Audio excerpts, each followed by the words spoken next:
All right. Good morning, everybody. Ben and Woods, 97.3, The Fan. The fan. We're all fans.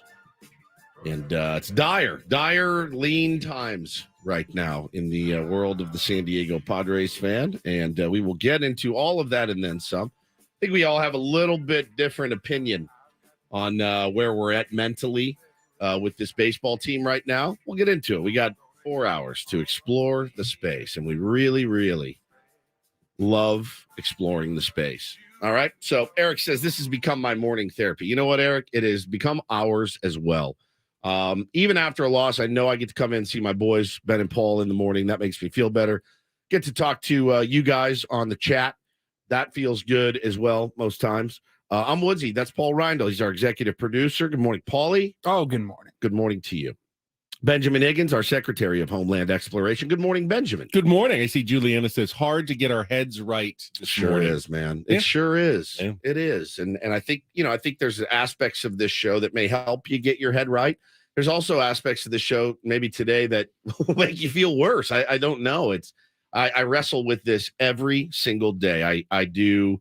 I'll call Paulie in the afternoon after the game yesterday, and we walk around. I walk around the neighborhood and yell into the phone, like, what are we going to do? Like, I just, we're out of ideas. As we tried spiritual mouthwash yesterday, throw a little positive vibe into the air. That didn't work. Maybe doom and gloom is the way to go. Because I genuinely feel like it's so weird. A week ago, I was not ready to hit the panic button. Now I am jumping up and down on the panic button, and my mind is racing with ideas. I really turn into when things like this happen and skids like this go on, Ben, there's the two parts of me. There's I'm sensible, and I know that baseball is a very long, grindy season. We've talked to enough big leaguers to know that. We'll talk to another one today in Brett Boone. I mean, he's been through this crap. He knows what a players only meeting is. Then the other side of me is that boomer that lives deep inside of me. The boomer that says things like this. I don't want to see another piñata. I don't want to see another sombrero. All I want to see is wins. Take care of your business. Act like you've been there before. He lives in me. He's in there. I do my very best to tamp him down. You stay down in there. Stay down there in the bowels of my soul. Yes. He's there, though. Well, and he starts to rear his ugly head. If they did a piñata party after every game, win or lose, I would not lose. I know. If they did it after a loss, that would be ridiculous. I would be losing my mind. I want them to win, though. So I do too. I don't have a problem with celebrating wins. I 79% don't either. It's that other 21% that's like, you SOBs. I want to see you guys shake hands and go get the next one. He lives in me. It is a devil and an angel. And I was on the phone with Paulie. Paulie was trying to talk me down from the ledge yesterday. I go, well, listen, I don't care. I mean, you can't, he's like, you can't get on there and be like, oh man, this is rad. This team's coming together. And then the next day be like, no smiling, no shaking hands, act like you've been there. Everyone needs to knock it off. I get it. And I don't think I'm the only one. I don't think I'm the only fan that thinks that way. I'm human, but my mind has changed in a week. Whereas I was not ready to panic a week ago today. Now I'm panicking a little bit. I was asked last night by Kimberly Hunt at Channel 10. She said, about a week ago, you said, way too early to worry. Are you worried now? Yeah. And I said to Kimberly, yeah. Yes. I'm now a bit worried. I'm not panicked. I haven't, thrown in the towel on the season by any stretch of the imagination, but now I am worried. I can no longer, reasonably say, and in my own head go, they played some tough teams. They played close games. Yeah. I know this worm is going to turn. The rational. But when you play the Kansas City Royals, a bad team who goes out and plays badly, the Royals did everything that bad teams do in a series. They made defensive mistakes and errors. They walked tons of batters.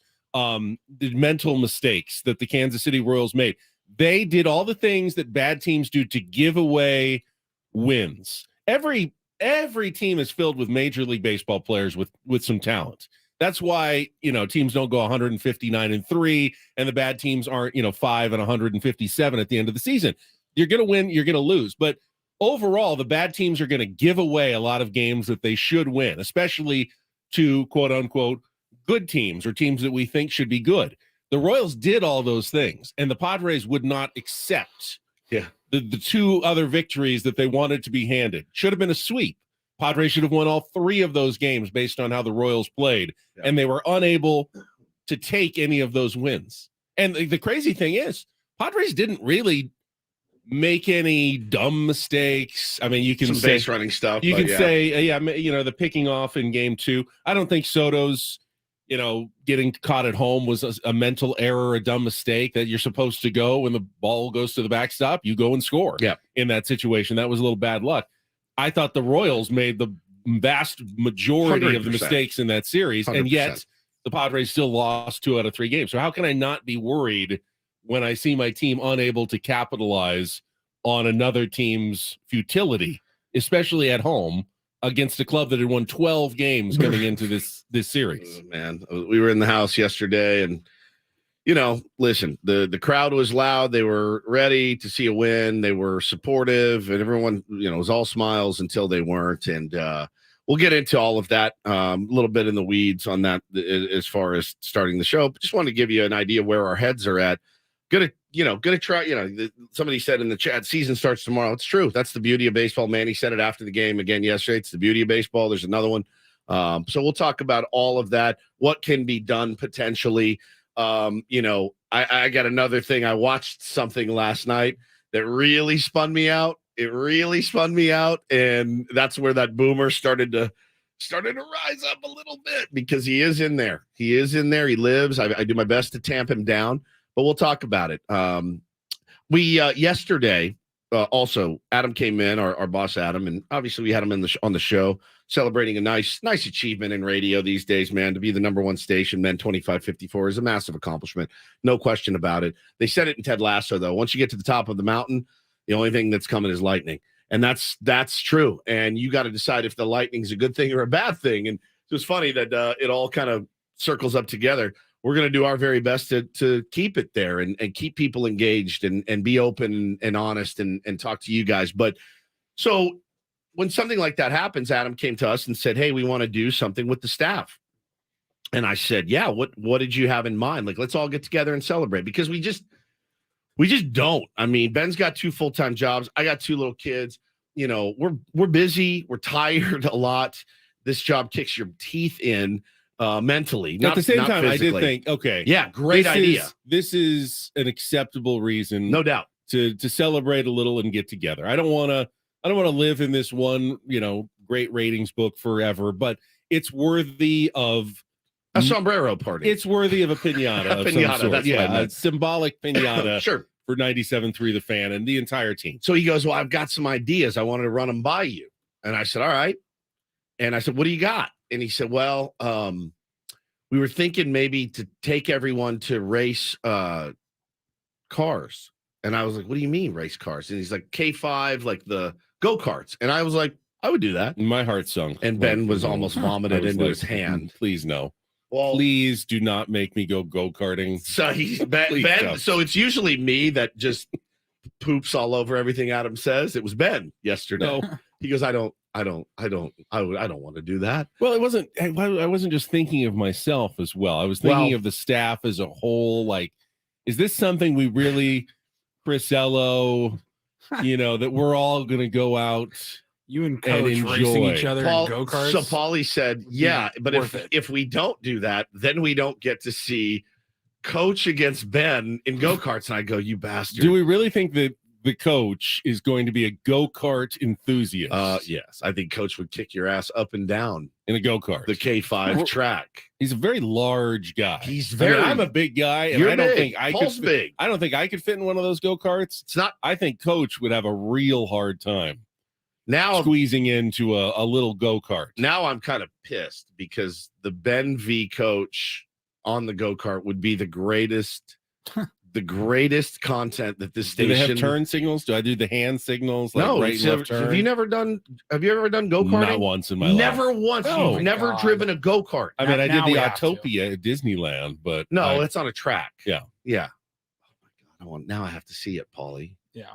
Imagine young Benjamin and young Coach Quintera flying around the K5 track. Now I've actually gone to K5 we did it with a band. Where is this place? It's down by Petco Park, actually. It's pretty close to Petco Park. There's a track down there that we went.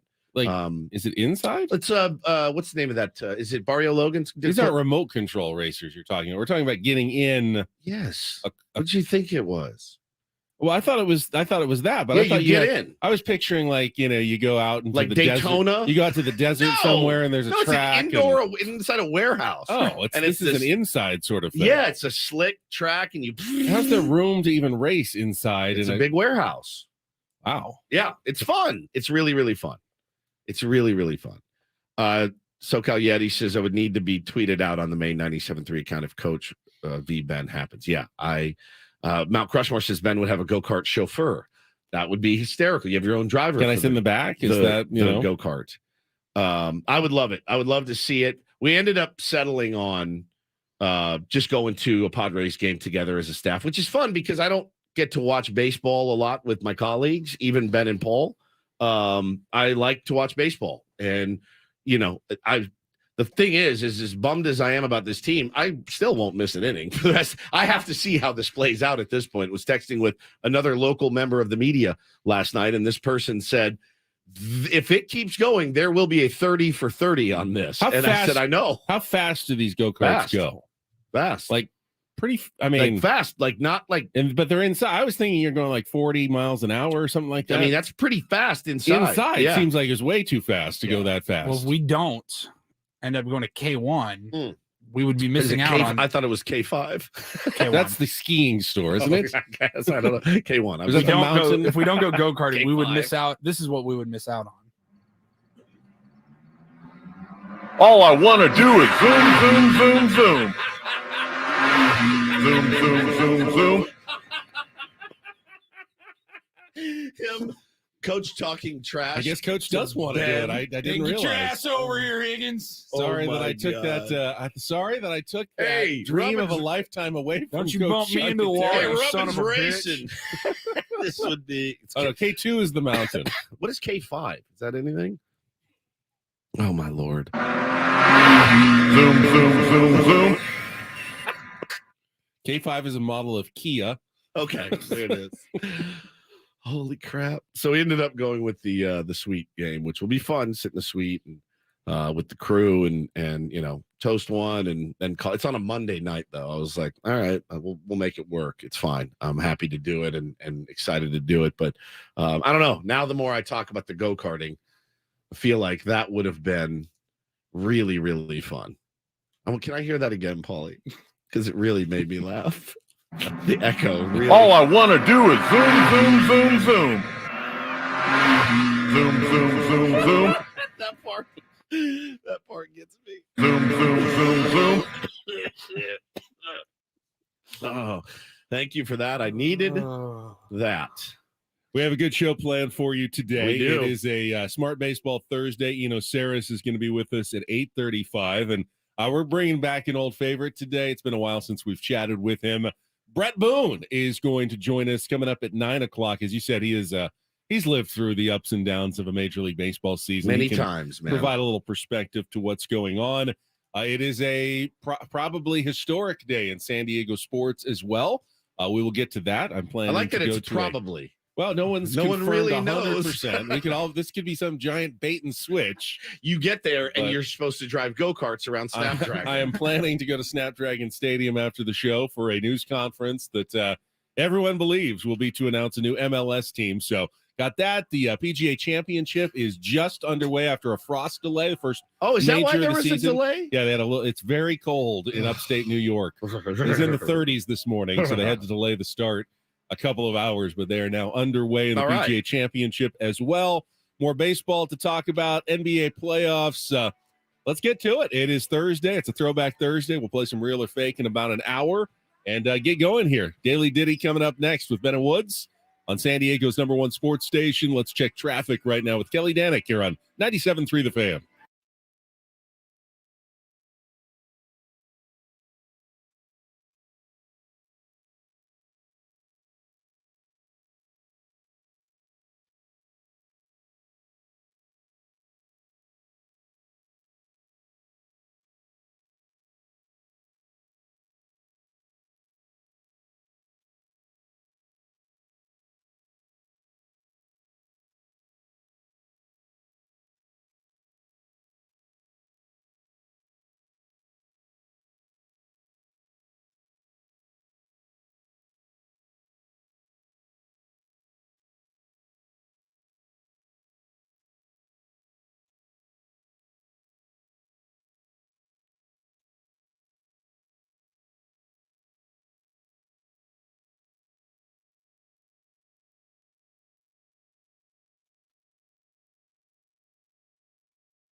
I didn't want this positivity right now, Ben. Sorry. This doesn't feel good. I was trying to will it into existence. I'm definitely not walking on sunshine at the moment. What are you walking on right now?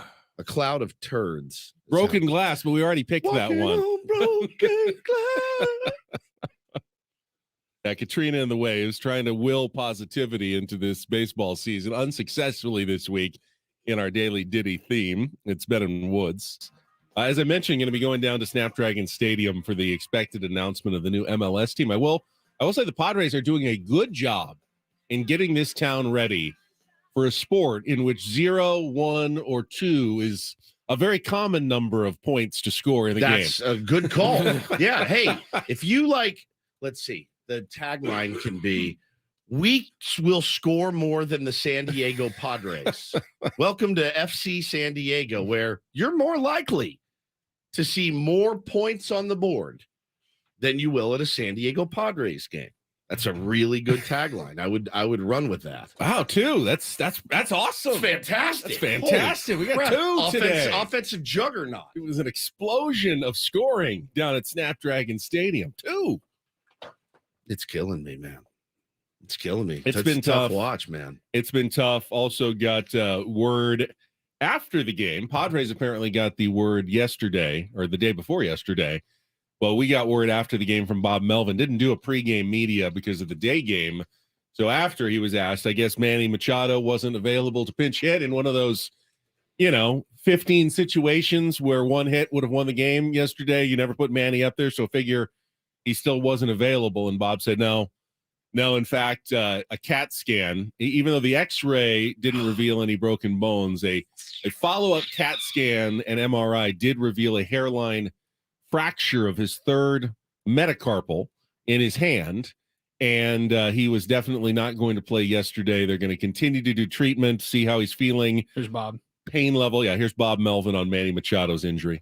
I take it Manny wasn't available today. No. How's he doing overall? So the initial x-ray didn't show anything. He had a CAT scan and an MRI yesterday that show a small fracture on the metacarpal.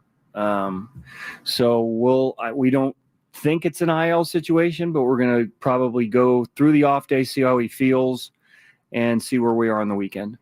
So I knew at the very first word when Bob Melvin said, so I knew what was coming at that second, because I was watching it on Valley Sports after the game, the press conference with Bob Melvin.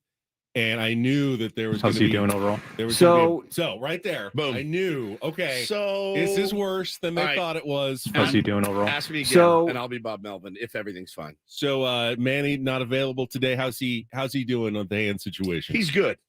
Yeah, it's nothing. But today I didn't want to push it. With the extra day off tomorrow. Could he have given us one swing? Maybe. I don't want to inflame it anymore. But yeah, he'll be in there Friday against the Red Sox. We just wanted to make sure you got that extra day off, full recovery before putting him back. I take it Manny wasn't available today. No. How's he doing overall? So right there, I said, I wonder how long he's out now. That one word, 2 letters. So what I told you the day before turned out not to exactly be the case.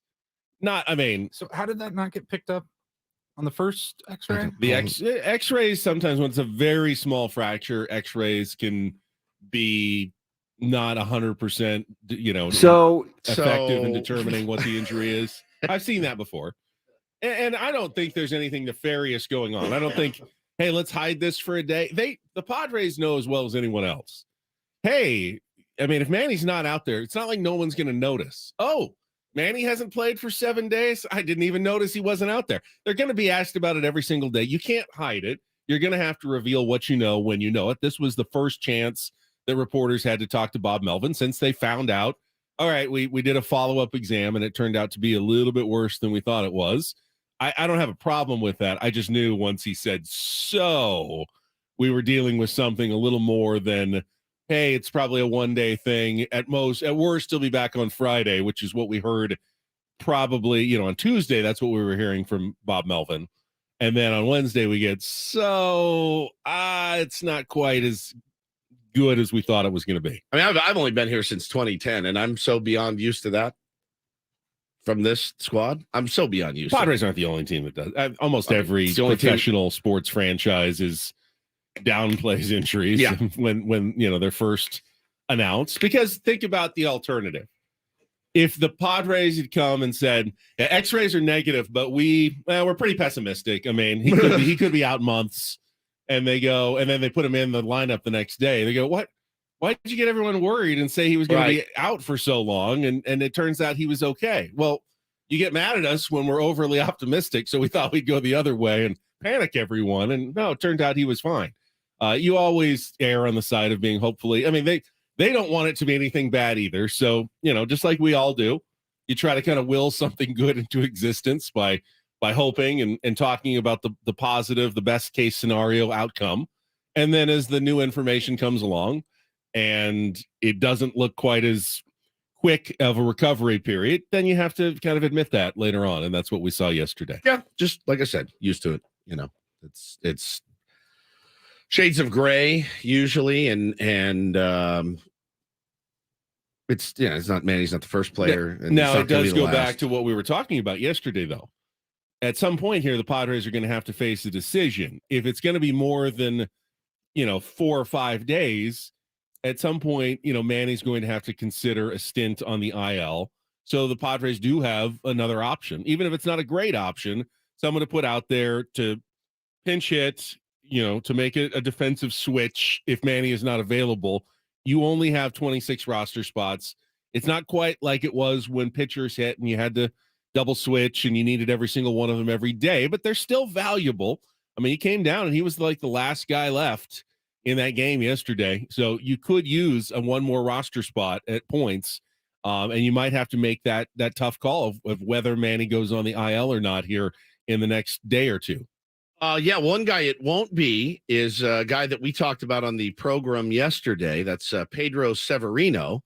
And, as poorly as the catchers have played for this team, we were kind of looking at some of the other options, just to at some point just shake things up.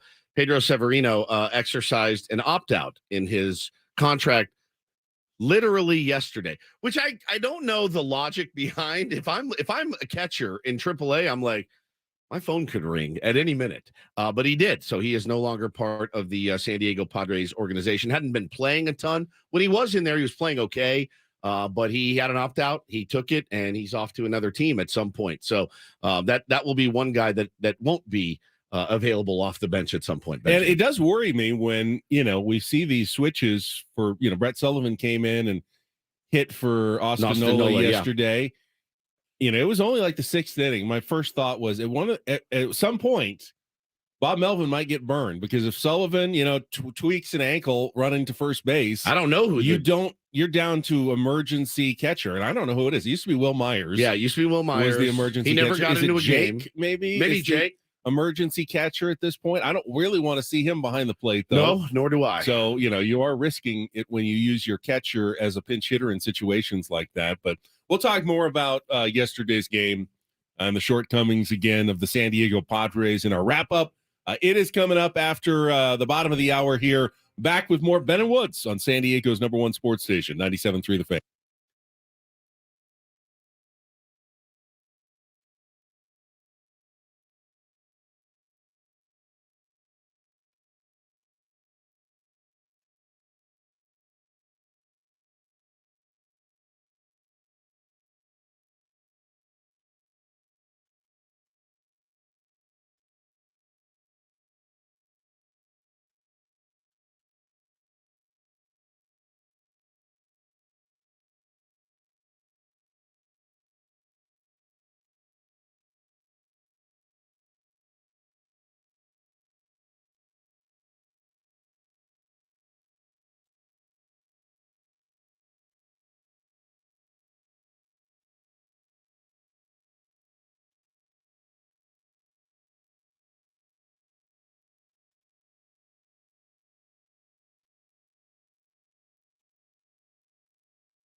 got a question for you. Shoot. And the tier ones. How do you want me to be right now? Because I am kind of on the fence. I can go either way. I can give you every reason why it's still early and the Padres will bounce back and they will still be fine and it's all going to be okay.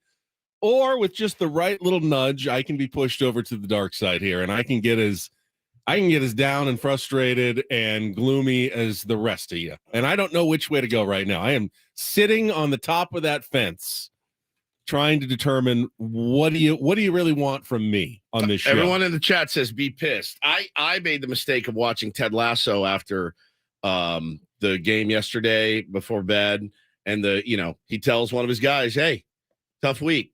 Be a goldfish." And I'm like, you bastard, Ted. You get me every time with the be a goldfish. Goldfish never remembers, right? Like, you got to forget it. Mud talked about it on the broadcast yesterday, and Mud's been through it. He gets it.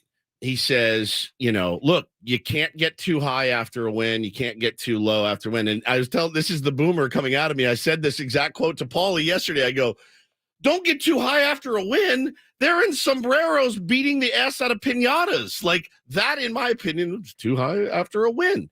I understand, too, the opposite of like, cool, whatever brings the team together. I don't care if you guys dance and bake gingerbread houses in the clubhouse. I don't care. Like, whatever you got to do to keep the vibes good. Vibes are important. They absolutely are. Our shows are better when we're all getting along. We don't not get along very often. So that's when we have our better shows, when everyone's loose and not tense. And it's so much easier said than done, though. So I'm pissed as hell, too. But I'm also trying to be a goldfish about it. I am. I can't change it. I cannot squeeze that toothpaste that's sitting on my counter. I cannot jam it back in the tube. There's nothing we can do about all these crap losses except win a ball game. That's all we can do. I'll tell you what negative. And we can do nothing. I'll tell you where negative me continues to go. And I don't know if this is true or not, but I see because I'm still on Twitter, so I see it constantly in my timeline. You got to fire Bob Melvin. You got to fire AJ Preller. You've got to get rid of Trent Grisham. You've got to make a trade. And here's what negative me always goes to. Okay, fire Bob Melvin and replace him with who? Fire AJ Preller and put who in the GM seat? And how is that going to change what's wrong with the team right now? I don't see a path to fix this team other than the guys who are already on the team playing better. I don't see someone to call up to, that's raking at AAA that can be injected into the lineup. Which that's who's that an indictment on, though? Oh, it's definitely on AJ, and the depth of this team was always an issue. Said that from the beginning of spring training. The one thing this team doesn't have is position depth, so they're going to need to survive throughout a long season without having some reinforcements. And you can trade for reinforcements, but right now everyone says you got to make a trade. With who? There's no teams out there that are looking to deal major league quality baseball players right now. There's only a couple that are truly out of it. You look at, the A's, you look at the Royals. I mean, is there a bunch of guys on the Royals that you want right now after seeing that team come in, even though they won 2 out of 3? I wasn't salivating over their amazing selection of players that the Padres should be going after at the moment. There's no trades to be made. There's no people to call up. There's no hot shot manager in waiting in the dugout that could take over. Ozzie Guillen. And changing course. We've seen the Padres change course on general managers. It is usually has a disastrous result when you do that in the middle of a season. There's only one thing you can do. You do feel lost. You have to trust these guys are going to start playing better. You do feel lost. You do. And fans in the chat are saying, let us be mad today. Absolutely. I'm pissed, man. I'm more mad today than I have been. That is, to lose to that team is inexcusable. And you called a players only meeting. So my big thing about that before we get to the wrap up is, all right, I'm a player and I'm in that meeting and the door is closed. Who is up there speaking to me that is pulling their weight as a San Diego Padre? Who is it? Now, I know who the veterans are. I know who the vocal clubhouse leaders are. Who's in there that's pulling their weight that I sit there and go, you're right. I need to play like you. That's what I need to do. We all need to play like you. Who is it? Who's the guy that's if it can't be Manny right now, not with the way he's playing. Can't be Tatis, really. Well, where were you last year when we needed you? It can't be Joe Musgrove. He's not pitching that great right now. Who is it? Is it just words? Words don't mean anything. Bob Melvin's message a week ago was, don't talk about it, be about it. And how's that gone? They've won one game against the lowly Royals. You know, and I said it yesterday, and I even put it in our promo. If they win today, they salvaged a series win. Salvaged it because the Royals are that bad. And make no mistake, they are that bad. You get beat by the Dodgers, you're like, fine, we're used to this crap. You had to impose your will on that team that tried everything in their power to hand you 3 games, and you managed to scratch out 1. And you go close the door to that meeting, Ben. Bro, all I can think about is I read something the other day. Don't take advice. Don't take criticism from somebody you wouldn't take advice from. Brilliant. Part of the reason I'm off Twitter. Don't take criticism from somebody you wouldn't take advice from. Who am I listening to in that room that's going to give me advice that's above criticism on the San Diego Padres? Tom Cosgrove, Drew Carlton. He did give up his first hit yesterday on a check swing number. Still hasn't given up a run. So I got Tom Cosgrove. Guys, let's go. Let's get it together. You know, honestly, everyone in that locker room is not above criticism right now. And you know how I feel about these guys. I freaking love these guys. That said, man, I don't know how you pull out of it, but I'm now smashing the panic. All right, it's been smashed. I see in the chat, and I know we got to get to our wrap up, and we'll talk about the game. But I see in the chat, well, the Phillies fired Joe Girardi last year. They did, and they did. You know, it was June 3rd. They were 22-29. By the way, the Phillies last year through 44 games, 20-24, just where the Padres like are us right now, went on to win the National League, go to the World Series. If you want to look for a ray of positivity, it absolutely is not too late. It wasn't too late for the Phillies. They did something dramatic.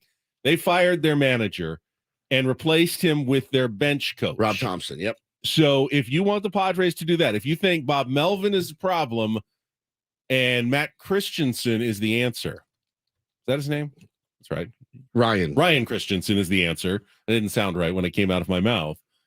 Then I can't tell you you're 100% wrong. I can tell you that there's nothing that Ryan Christensen is doing that would be different than what Bob Melvin is doing. I mean, he's a longtime right-hand man to Bob Melvin. Right. He's going to be the same type of manager, I would bet. He's Bob Melvin with nice handwriting. Yes. Yeah. Calligraphy. It's what he is. And a lot of people do think he will be a manager at some point in Major League Baseball. I don't know that, other than sending a message to the players that we're serious. Yeah. I don't know that does anything to change what's going on with the San Diego Padres, though. The one thing I thought yesterday, and Brady Silverwood tweets in or writes in the chat, at 20-24, when everyone said we could win the World Series this year, we are allowed to be critical. Bro, yeah. I mean, I take that as, are we not being critical? I mean, they're terrible. They're not a good baseball team right now. Turtle says we put way too many expectations on this team. We didn't. We did not. That it wasn't just us, and it wasn't just them. It was everyone. We should still have high expectations 100%, for this baseball team. 100%. 100%. The expectations have not changed.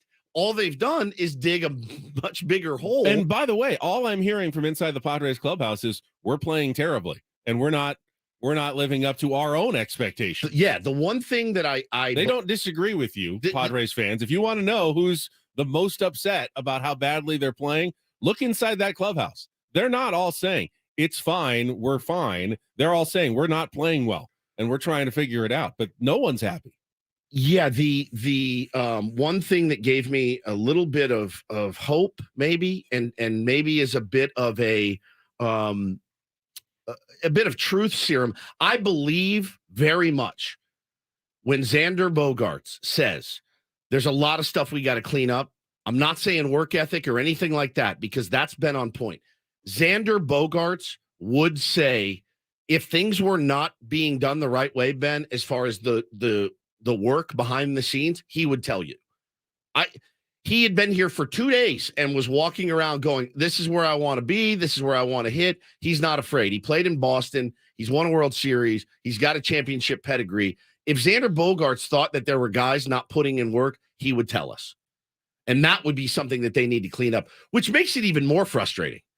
It makes me more frustrated because guys are putting in work and these are the results. You got to change the work. You must not be practicing the right way. The work that you're doing is not paying off. Who does that translate to? The offensive coordinator. If we're a football team, I would say Ryan Flaherty's probably out the door after what would be the comp in a football. So you're 1-5 after 6 games. Offensive coordinator, you're getting 100 yards a game. You're out, bro. You're out. Next guys, it's the next man up. Whatever they're practicing, whatever the process is not yielding success. It's not yielding runs. It's not yielding offense. Whatever you're coordinating is not coordinated. It's just not. And I don't know that you can keep practicing hard and hitting balls off the tee and taking front toss and, if it's not being done the right way. And I don't know if it is or not. All I know is the results I see, and they're not good. They're not good at all. So, yeah, I'm really frustrated with it. And I think we all feel like we got snowed a little bit. The results certainly weren't good yesterday. Let's wrap it up right after this check of traffic on 97.3 The Fan. From the premier Chevrolet of Carlsbad Traffic Center, part of the Premier Auto family, here's Kelly Danick. Traffic is sponsored by Premier Kia of Carlsbad. Just one trouble spot to let you know about. This is on the 43rd Street on-ramp to northbound 805, a collision involving a couple cars. With a huge selection of new Kias in stock, they're sure to have the Kia of your dreams. They're right up the 5 freeway in the heart of Carlsbad, or shop online at premierkiaofcarlsbad.com. I'm Kelly Danick with Ben & Woods, San Diego's #1 sports station, 97.3 The Fan. It's a shame if they lose. You can visit Pity City, but you can't live there. Did you miss any of the Padres game yesterday? Oh, it's been a great day today. Can't wait for more. Oh, God, here we go. Jesus Christ. Cancel the parade. That's why you play the games. It's the Padres wrap-up with Ben and Woods. Slam Diego?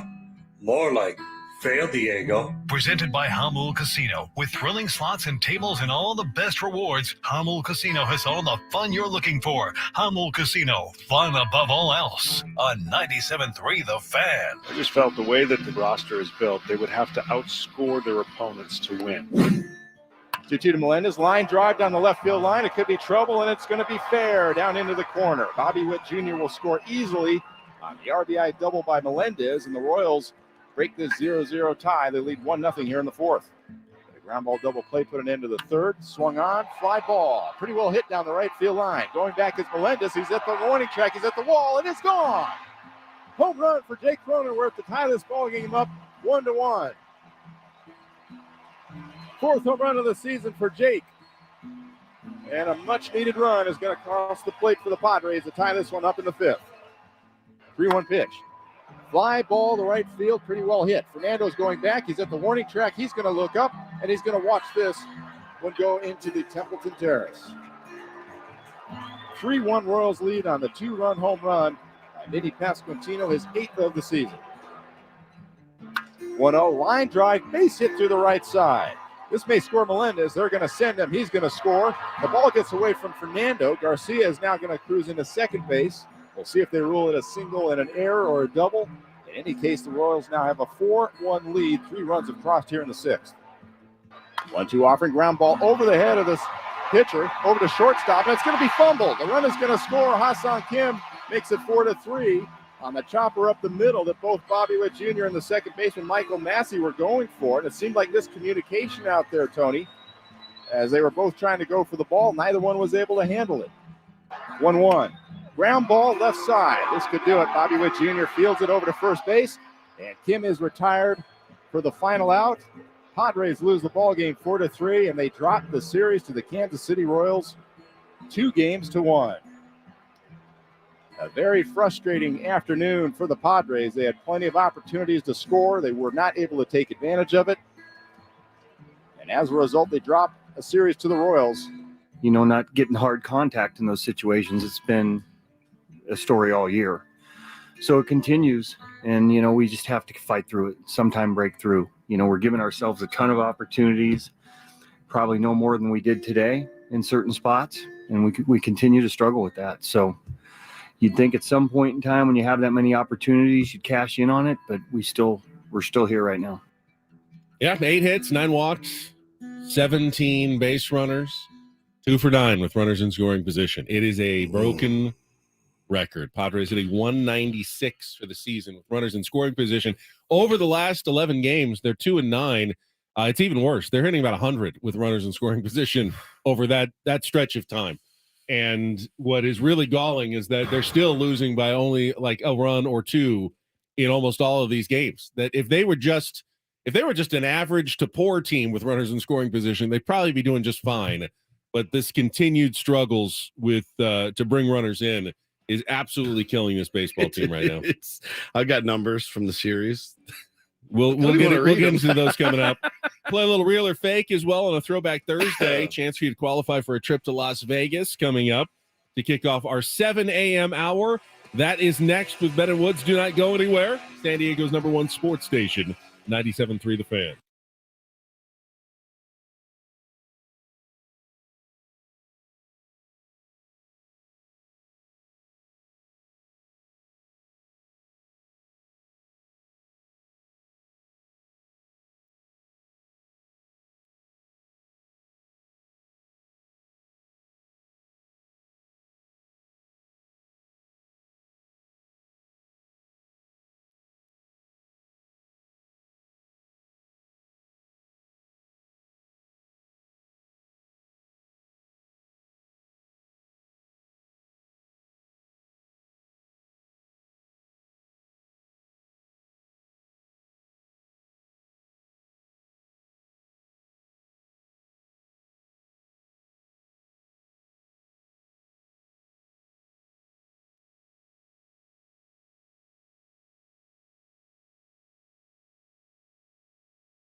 All guests on Ben and Woods appear on the Premier Chevrolet of Carlsbad fan hotline. Save money the right way with Premier Chevrolet of Carlsbad.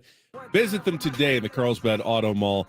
Chevrolet, find new roads. So Padres lose yesterday 4-3 to the Kansas City Royals. Dropped 2 of 3 to one of the worst teams in baseball at home. I mean, I don't think even a Royals fan would dispute that characterization of their team right now. And I hope this is rock bottom for the season. I mean, it's got to be. But we've said that a couple of times in the last, week or two, thinking that this team couldn't get much lower. I don't know that I've actually said the words rock bottom. I could be wrong. This one this has got to be. You have to make it so if you're the San Diego Padres. This has to be rock bottom. I was going to say, it's not necessarily rock bottom. Right. They can make it rock bottom need to make figuring it out and turning it around, but they could also lose the next 6 straight games. Man, Red Sox, was watching a little bit of them last night, putting a drubbing on the Seattle Mariners, another playoff team last year. They did a graphic on MLB Network about some of the playoff teams from last year that are scuffling right now. Padres obviously in there. Mariners are in there as well. The Cardinals, who are playing better, they're still scuffling. Mets are in there. Phillies are in there. Yeah, these are playoff teams last year that are all dying right now, hovering around 500 or below. But I watched the Red Sox last night, Ben, put a whipping on the Seattle Mariners. And they were showing some of the numbers. I went, oh, God. Like, our pitching's been fine. Our defense has been fine. The bullpen's been good. The really what it comes down to is we got to hit. But, man, Devers and the guy that they got from Japan, what is his name? Something like that. He's so locked in, feeling great. They're former Padre killer Justin Turner will be Masataka Yoshida. He's been great. And Devers is just a stud, total stud. So they've got guys that can knock it out of the ballpark. So look, this 3-game set was the one you needed to build a little momentum and get ready for the Red Sox, but it doesn't get any easier. You texted me after the game. I mean, is this the worst you've seen a Padres team play? And I can't say it is. I mean, I maybe the most disappointing based on the expectations right now. But I mean, I've gone through seasons where they lose games 9-0 and then 8-1 and then 10-2, and they're not even competitive baseball, games. It's a weird way to, and I know what you mean. Yeah, you've looked at the field and the product and been like, this is a terrible product, but you can't expect the team to do much. Right. You expect this team to do a lot more. And when you have the bases loaded, nobody out, you score 1 run on a balk, that's about as low as it gets. Let me give you a couple of these numbers. Please do. From the series before we do real While or Woods fake. gives you the numbers, if you want to call in to be our contestant for real or fake, you can do that. 833-288-0973. Chance to qualify for a getaway to Las Vegas. 833-288-0973. The Kansas City Royals, you guys, improved their ERA to 5.27 after this series. That is 28th in baseball. You just got beat 2 out of 3 times by a bad team. Against this staff, the Padres managed to score 2.67 runs a game. Their OPS was 573, the worst in the game as a season stat. A 258 slugging percentage, 4.67 runners left in scoring position per game, 7.67 total bases per game, 5.6% extra base hit percentage. Staggering ineptitude from the offense for this team, this series and beyond. But yeah, this series in particular, they improved their ERA, Ben, to 5.27. They improved it. Yeah, I mean, it's not the pitching. I'm going back. Padres haven't given up more than 5 runs in a single game since the 16-11 win in Mexico City to the Giants. That's unreal. I predicted 7 to 8 runs a game, and I think everybody did.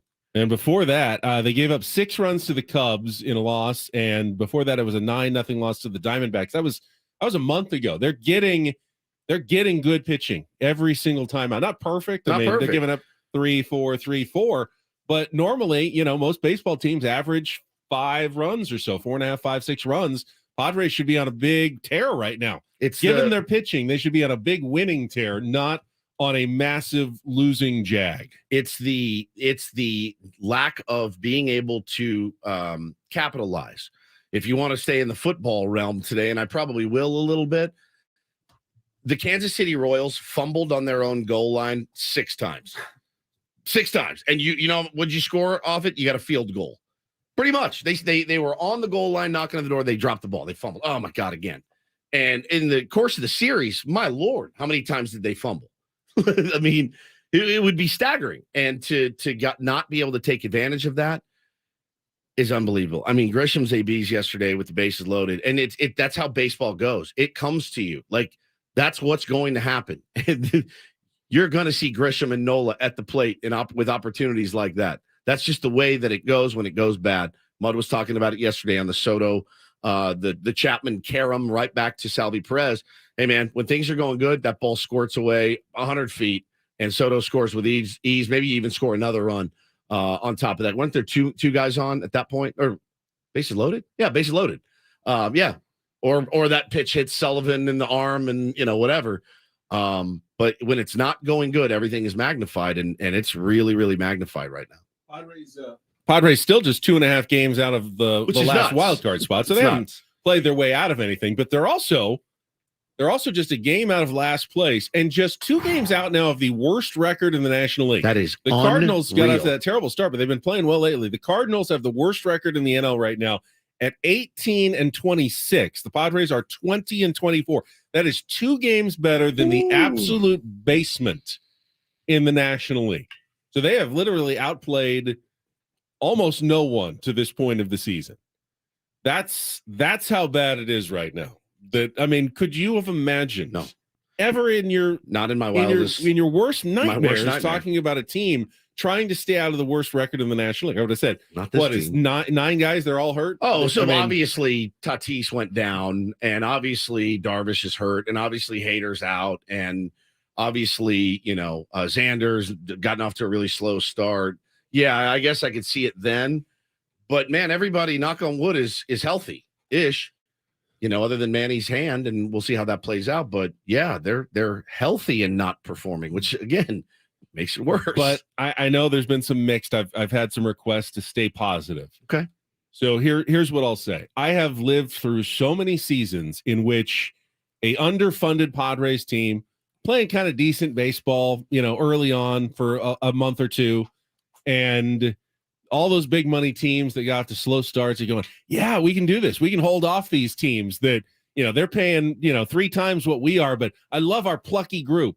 And inevitably, every single time it goes away. The plucky team just started to falter as the season went on, and those behemoths that spent so much money on their rosters inevitably started catching up and playing better baseball.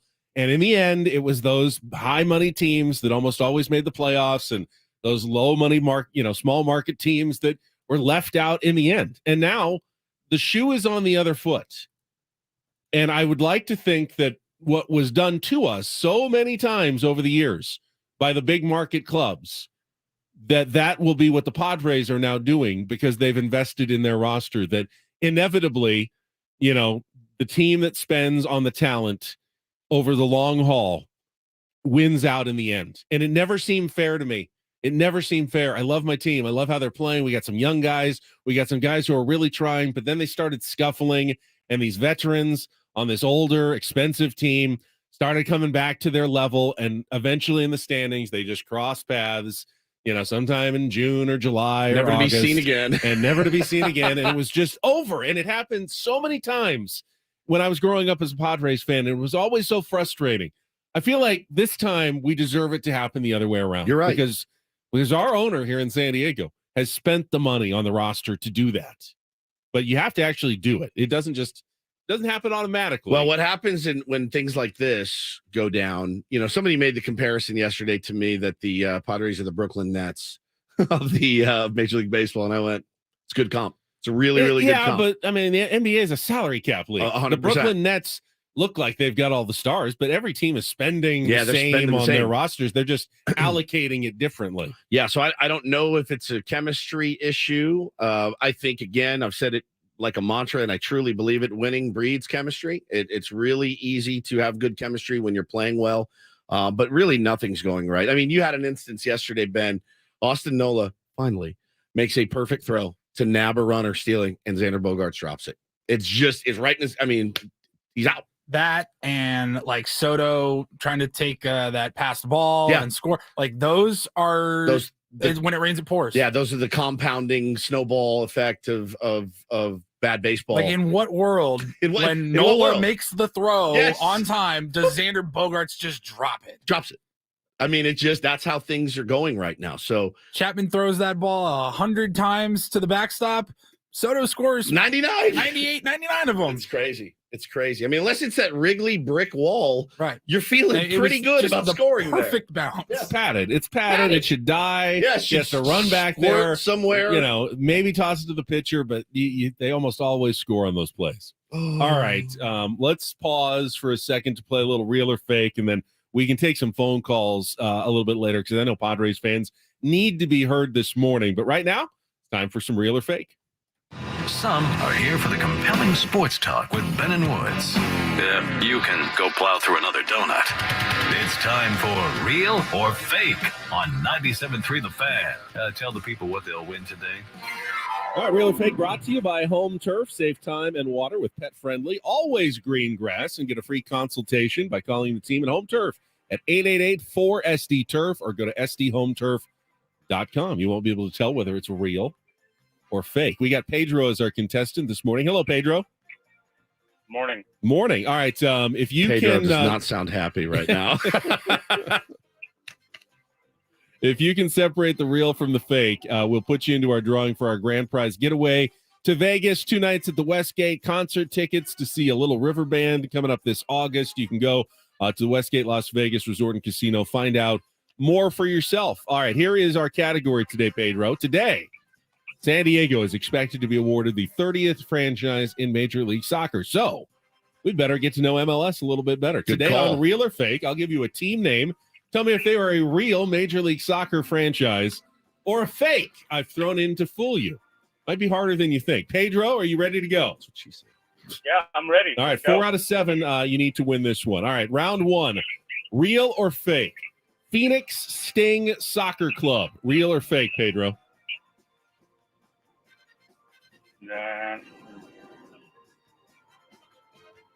Fake. Fake is correct.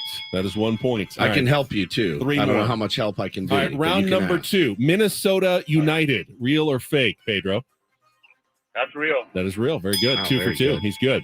Boy. All right, round 3. Club New Orleans Olympique. Real or fake? Club New Orleans Olympique. I'll say fake. That is fake. Very Very good. 3 for good, 3. man. Start. Round 4. FC Baltimore. Real or fake, Pedro? For the win, actually. Little help. FC Baltimore. I'm going to say real. Pedro? I'll go with real. No, got you both on that one. That one's fake. Sorry, Don't worry. Pedro, We've I'm still sorry, got I'm sorry, multiple I'm chances sorry. here to win. Round number 5. Let's go with CF Montreal. Club football. Montreal. Real or fake? Real. That is real. There you go. Nice. Very nicely Say done. fake if you- Very nicely done. How about Orlando City? Real or fake, guys? Real. Very good, Woods. Yeah, Thank that's you. real. That's real. How about Austin FC? Fake? That one's real. They have one in They do Austin. have one in Austin. No, that's a buzz for Woods. But doesn't matter. Pedro, you are a qualifier for our grand prize drawing. I hope you get to see Congratulations. the Little River Band. What do they sing? They sing Reminiscing. One of my favorites. Reminiscing. I I thought they sang "Heard It in a Love Song." I think that's Marshall. I think that's Tucker. Marshall Tucker Band. Yeah. Love that song. When I was little, I thought he said "Hurdy Little Love Song." Hurdy. Hurdy Little Love What does Song. Hurdy actually No idea. mean? I was like 12. I had no idea. Oh, reminiscing. there it is. I love this one. It's kind of creepy a little bit. It's not creepy. It's the vibe of it is very Really, about two people growing old together and then looking back at That's their very lives creepy. together. Yeah, that's really very that's creepy. Just It's the called sound, life, Woods. the sound of this. Doesn't he sound like creepy and greasy, kind of, Paulie? A little bit. Doesn't he? Listen to his voice. Loungy. Yeah. I mean, it's a good song, though.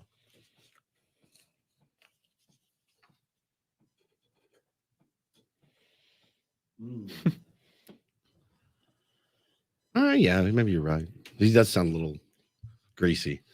So I was doing the real or fake, and I must admit I didn't recognize all of the teams. I feel like I've got some work to do. Yeah, we all do, buddy. To be an MLS city. I go, oh, Montreal has a team. CF Montreal, had no idea. That was a surprise to me. So these could be future rivals, teams that San Diego meets in the playoffs or an MLS Cup championship game before too long, and we'll find out more details about that later this morning. It will be fun when the team gets here. And I know it's a couple years away. If the Padres offense is continuing to play like this, we can do it daily. Who will score more?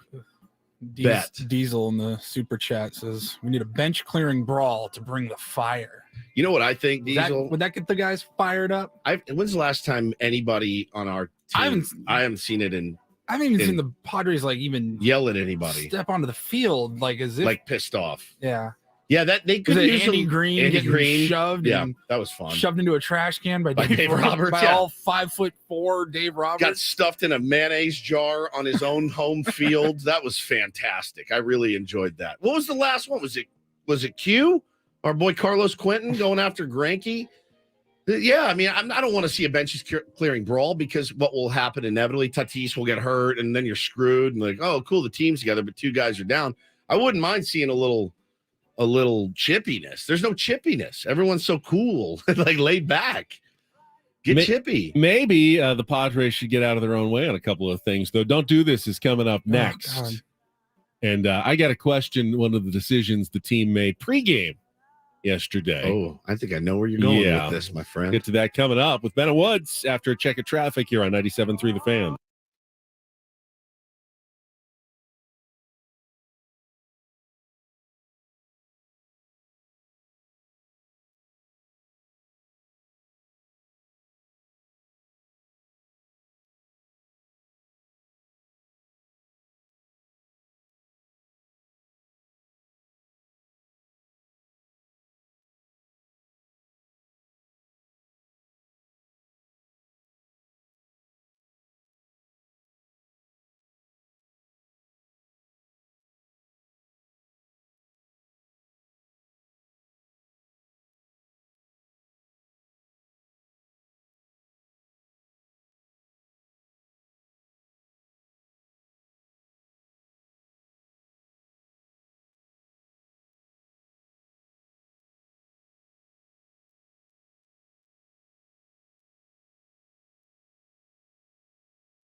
a little surprise for you, you know what I'm saying?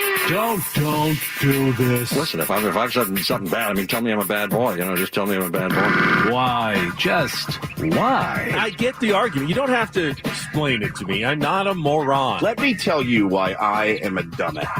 It's time for Don't Do This. Don't do this. On 97.3 The Fan. All guests on Ben Woods appear on the Premier Chevrolet of Carlsbad fan hotline. Save money the right way with Premier Chevrolet of Carlsbad. Visit them today in the Carlsbad Auto Mall. Chevrolet, find new roads. All right, Woodsy, I will get us started on Don't Do This today. You actually didn't have to go to the Padres game yesterday to hear the boos at Petco Park. Yeah, I was there. They were loud. Yep. They were loud. You were in East Village, downtown, echoing through the city. It was about as loud as I've heard boos at Petco Park, at least I was watching on the television. It sounded loud. You were there. You can confirm that? Absolutely confirmed. They actually started before the game even began. The very first boos of the day occurred during the ceremonial first pitch. You rarely see that happen. And I guess this has been announced. I look back, and this has been the plan for the entire homestand, that the first pitch yesterday was thrown out by Los Angeles Chargers defensive back Asante Samuel Jr. And I never got a total. You had a reason as to why they invited an LA We're not Charger going anywhere. to throw the first pitch for a Padres game? Is he a massive Padres fan? I guess that would be kind of cool, but would it? I mean, I think everyone should be a massive Padres fan, no matter where you're from. I should just have Emma Stone do it every game. Just fly her in. But, that did not sit well with some San Diegans in attendance. People in our section were yelling at... Has she even done it? Emma Stone? I don't know.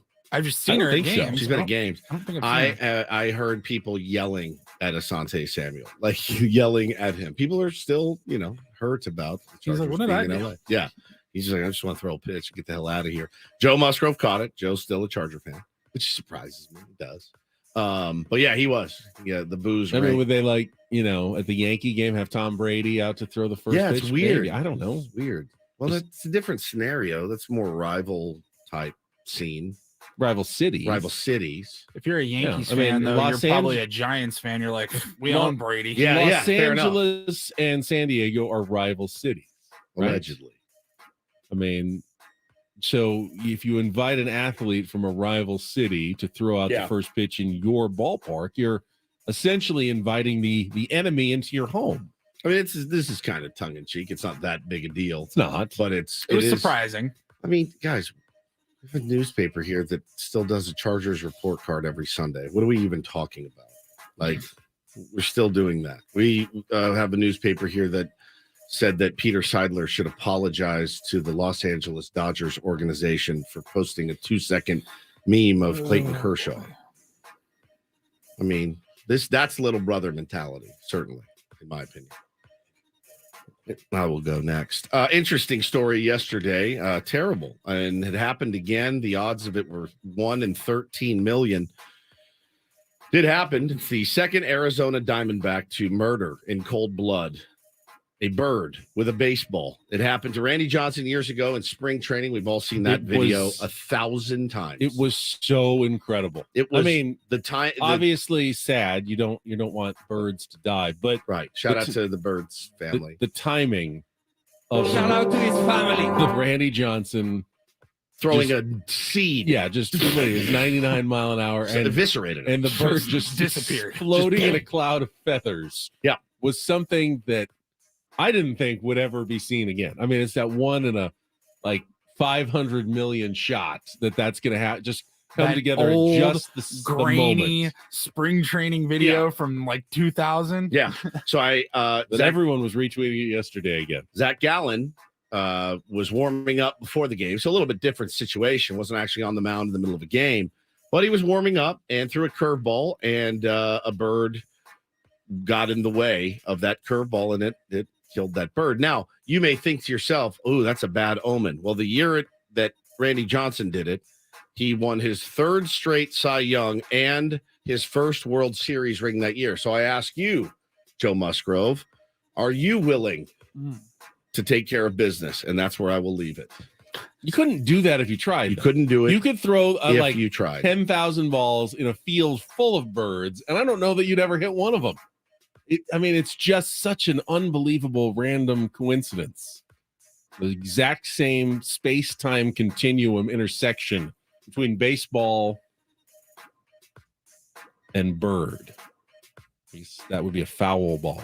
It's like you hit a golf shot that hits off a rock, and you're like, I couldn't do that I've hit the power line before on a golf shot. You're like, I couldn't do that again in a billion. You hit. Remember when I hit the guy on the move? Crew guy who was driving away a moving cart down the left side of the hole. Yes, 250 yards down the fairway on the left side. Yeah. And as I'm watching the trajectory of your ball, and I'm like, that's going to hit him. Yeah. That's going to hit this guy. He's perfect. If he would have stopped, he would have missed it by 50 feet. Yeah. But he was driving, and I'm like, oh my god! And hit the back of his cart. I'll give you $1 million. You couldn't do it again. No, there's no way.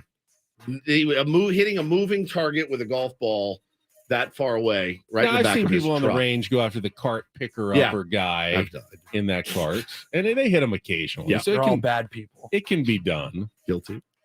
Finally, you would think this is a don't do this, but it's kind of a subtle do this as well. Dustin Johnson was doing his pre-PGA Championship news conference, and he hasn't been around the PGA Tour media that often since he's been doing live golf. And I had a question about the back injury he suffered earlier this season and whether it was did it happen on a swing like a driver? How did it happen? And Dustin was a little coy about what caused his injury, and finally just kind of hinted that SOB. He just kind of hinted eventually that someone said, "What, you were lifting up like one of your children? Is that what happened?" And he got a real sly smile and said, "Yeah, lifting up a kid, just a bigger kid." SOB. That was everyone was kind of smiling because they feel like Dustin was talking about his wife Paulina Gretzky. Maybe they were doing something behind closed doors that resulted in his back injury. I will say this, my mind did wander when I saw that quote. I looked at him, I go, I hate you. You're such a bastard. God, that smile, he's got a real I love him so much. S-eating grin. He does. Yeah. During that press conference yesterday. I love that dude. And he seems to be healthy now. He won on the Live Tour last week and is one of the favorites. Some guys really do. They literally have it all. All of it. Green jackets. Oh, yep. Gorgeous model wife. Yep. Untold riches from the Live Tour now. And he doesn't really care what people think about him either. That's the most valuable thing in that man's life. His ability to not give one single F. And it's not an act. He literally doesn't care. He's like, whatever. He does what he wants when he wants. He's great at golf. He's got, that beautiful family, the whole thing. We asked the question on the topic wheel, who would you want to trade places with? We asked that a couple months ago or a month ago. I'm like, he's in there. He's a top 5 guy. For that ability alone, to just be able to stroll through life, down life's path and go, whatever. I could not care less. And that's why mean it. And that's why a back injury is not a don't do this, but in this case, it's a do this. I like how you worked that one around. Yeah, it is a do this. Oh, DJ. Oh, DD Mega Doo Doo. DJ Mega Doo Doo. All right, let's get mean again. All right, we are opening up our phone lines, Padres fans. You've got some suggestions. I don't know. We're all ears. I had someone suggest on my timeline yesterday, the solution is moving Trent Grisham to first base so he can. Let me play this one. He can see the batters a little bit better when he's playing defense, and that'll help him. I'm sorry. Say that again. All right, we'll say it one more time. Move Trent Grisham to first base. Take Gold Glove out of center field, put him at first base position that he does not play. Move Jake to second. Okay, that's fine. Okay. And then move Ha-Seong Kim out to center field. Ha-Seong Kim plays center now. Yes. Out of position. Where he's never played in the outfield in Major League Baseball. And what's the logic? At all. Because Trent will perform better offensively when he's kind of more in with the action, can see all the other hitters up close. He can watch the opposing hitters. Yeah. He can see how they're doing closer. I think is the logic that I'm going with. I can do you better. Well, you're struggling behind the dish.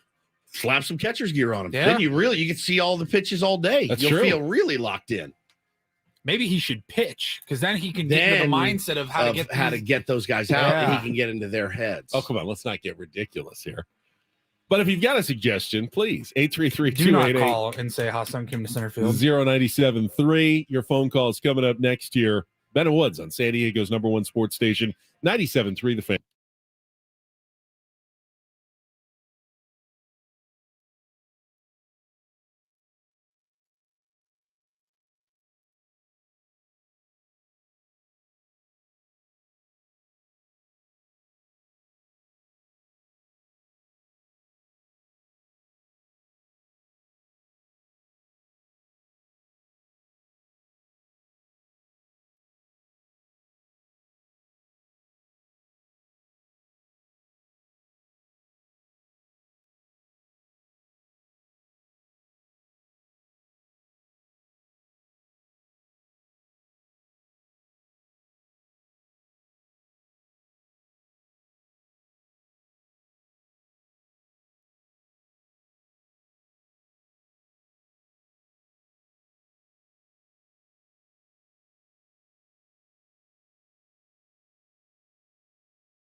I see you trying out there on the chat, and if you want to give us a call, you can, 833-288-0973.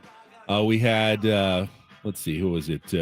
TJ said, what about Jackson Merrill? JR says, what about Jackson Merrill to right field? I think he was kidding. Tatis to second. Is that just me grasping at straws? And then he said, yes, it is. I'm joking. It's a kid? Oh, he's kidding. Yeah, he's joking.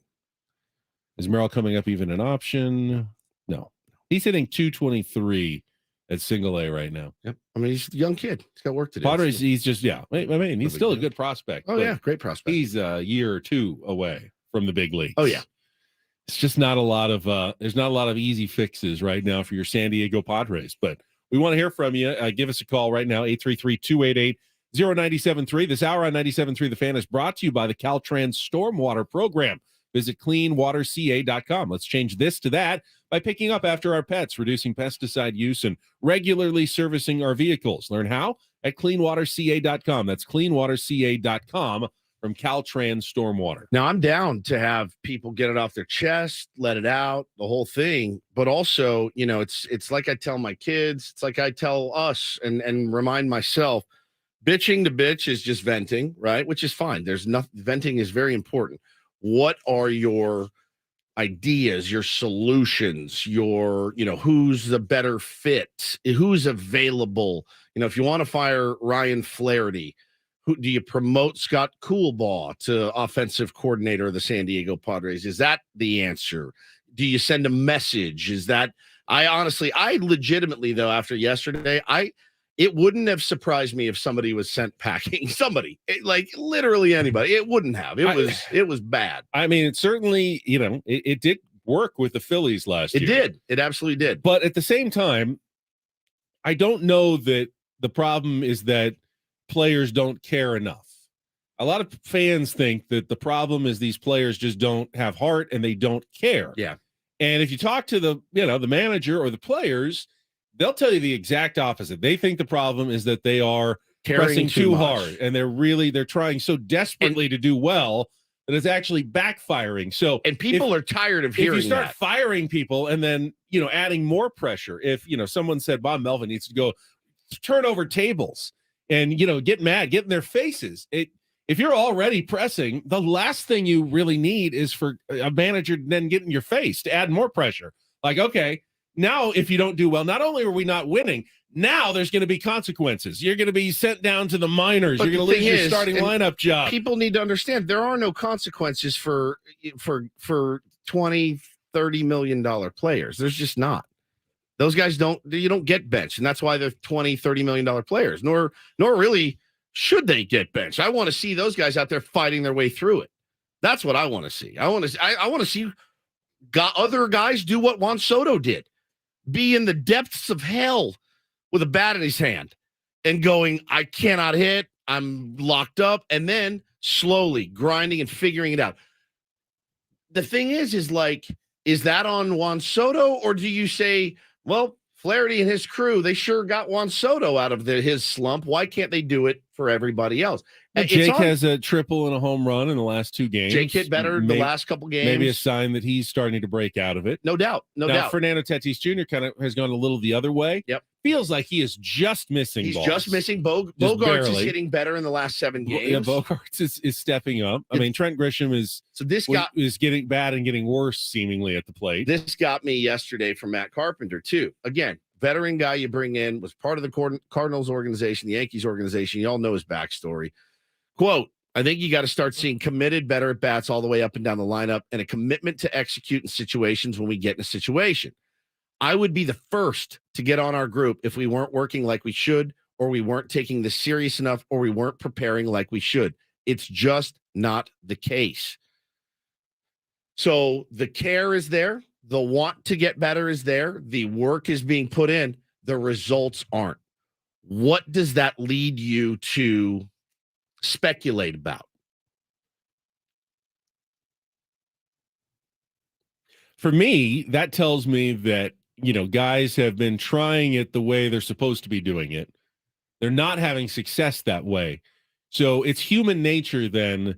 All right, I'm supposed to be, waiting for this pitch. I'm supposed to be, working this at bat, but It's not working. So you know what? I'm just going to go up there and I'm just going to hack as hard as I can at this next one, because what I have been doing isn't working. But then you go away from what you're supposed to be doing.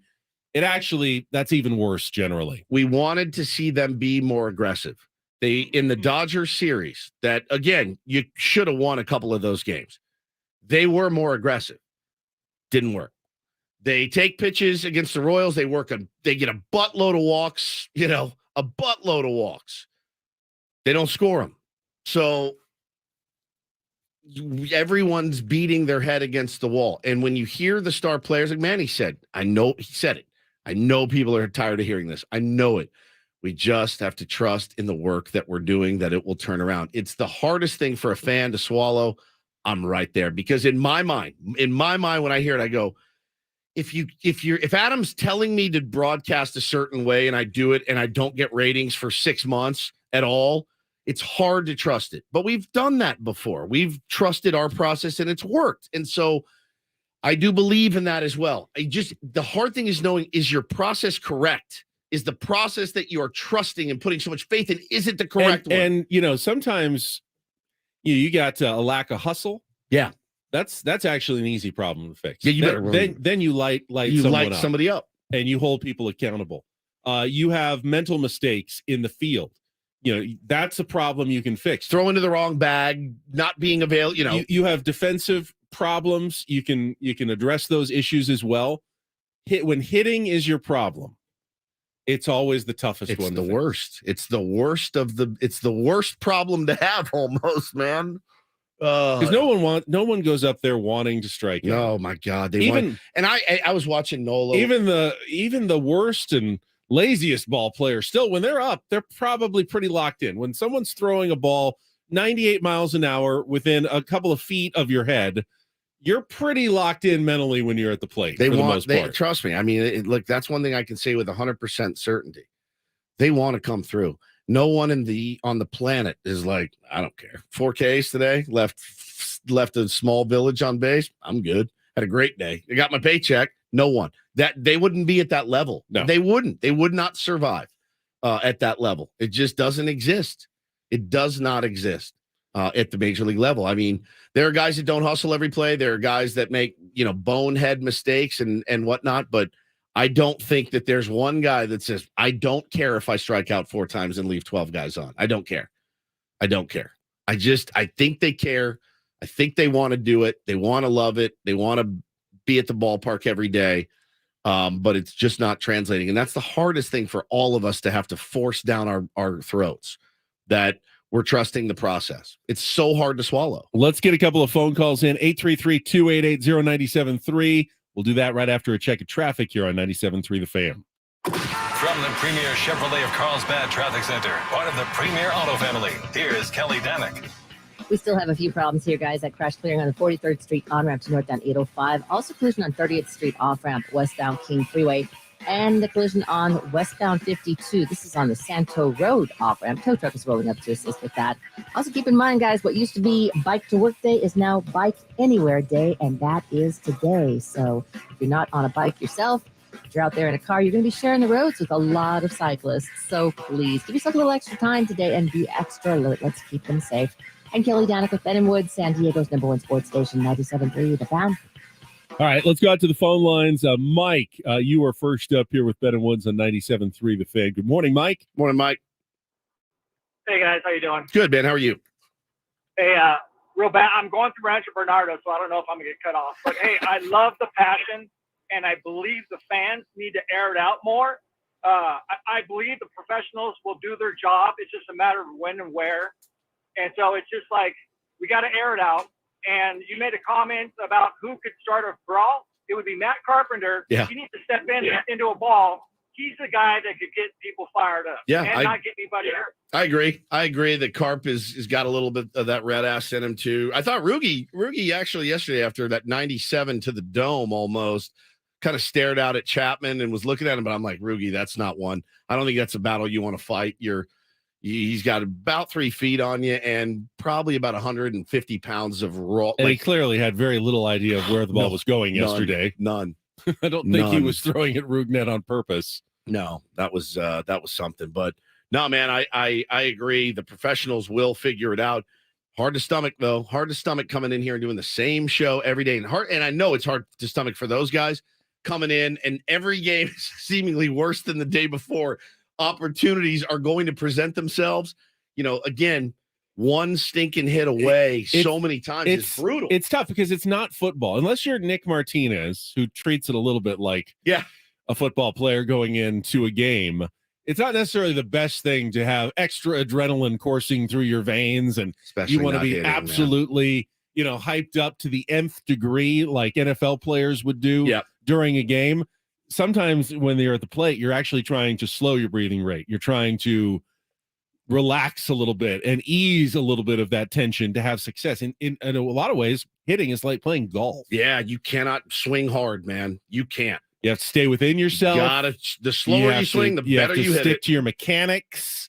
It's not an activity where you're looking for an amped intensity when you get to the plate and you're just like, I'm ready to go. I'm going to crush this pitcher. That said, that can be backfire on you very easily. That said, you go 0 for 7,000 with runners in scoring position. It is a natural inclination to, you're done. You're done. And Grish, not coming through so many times yesterday. Dude, I bet you he was the first one dressed and the first one out. You got to flush that game, man. You have to. And is he the long-term solution? I don't know. But that game is one you got to never think about again. Never. Never, ever, ever. Never let it creep into your mind again, and it's really hard to do. Let's go to Bob next on 97.3 The Fan. Hello, Bob. Hey, good morning. Hey, buddy.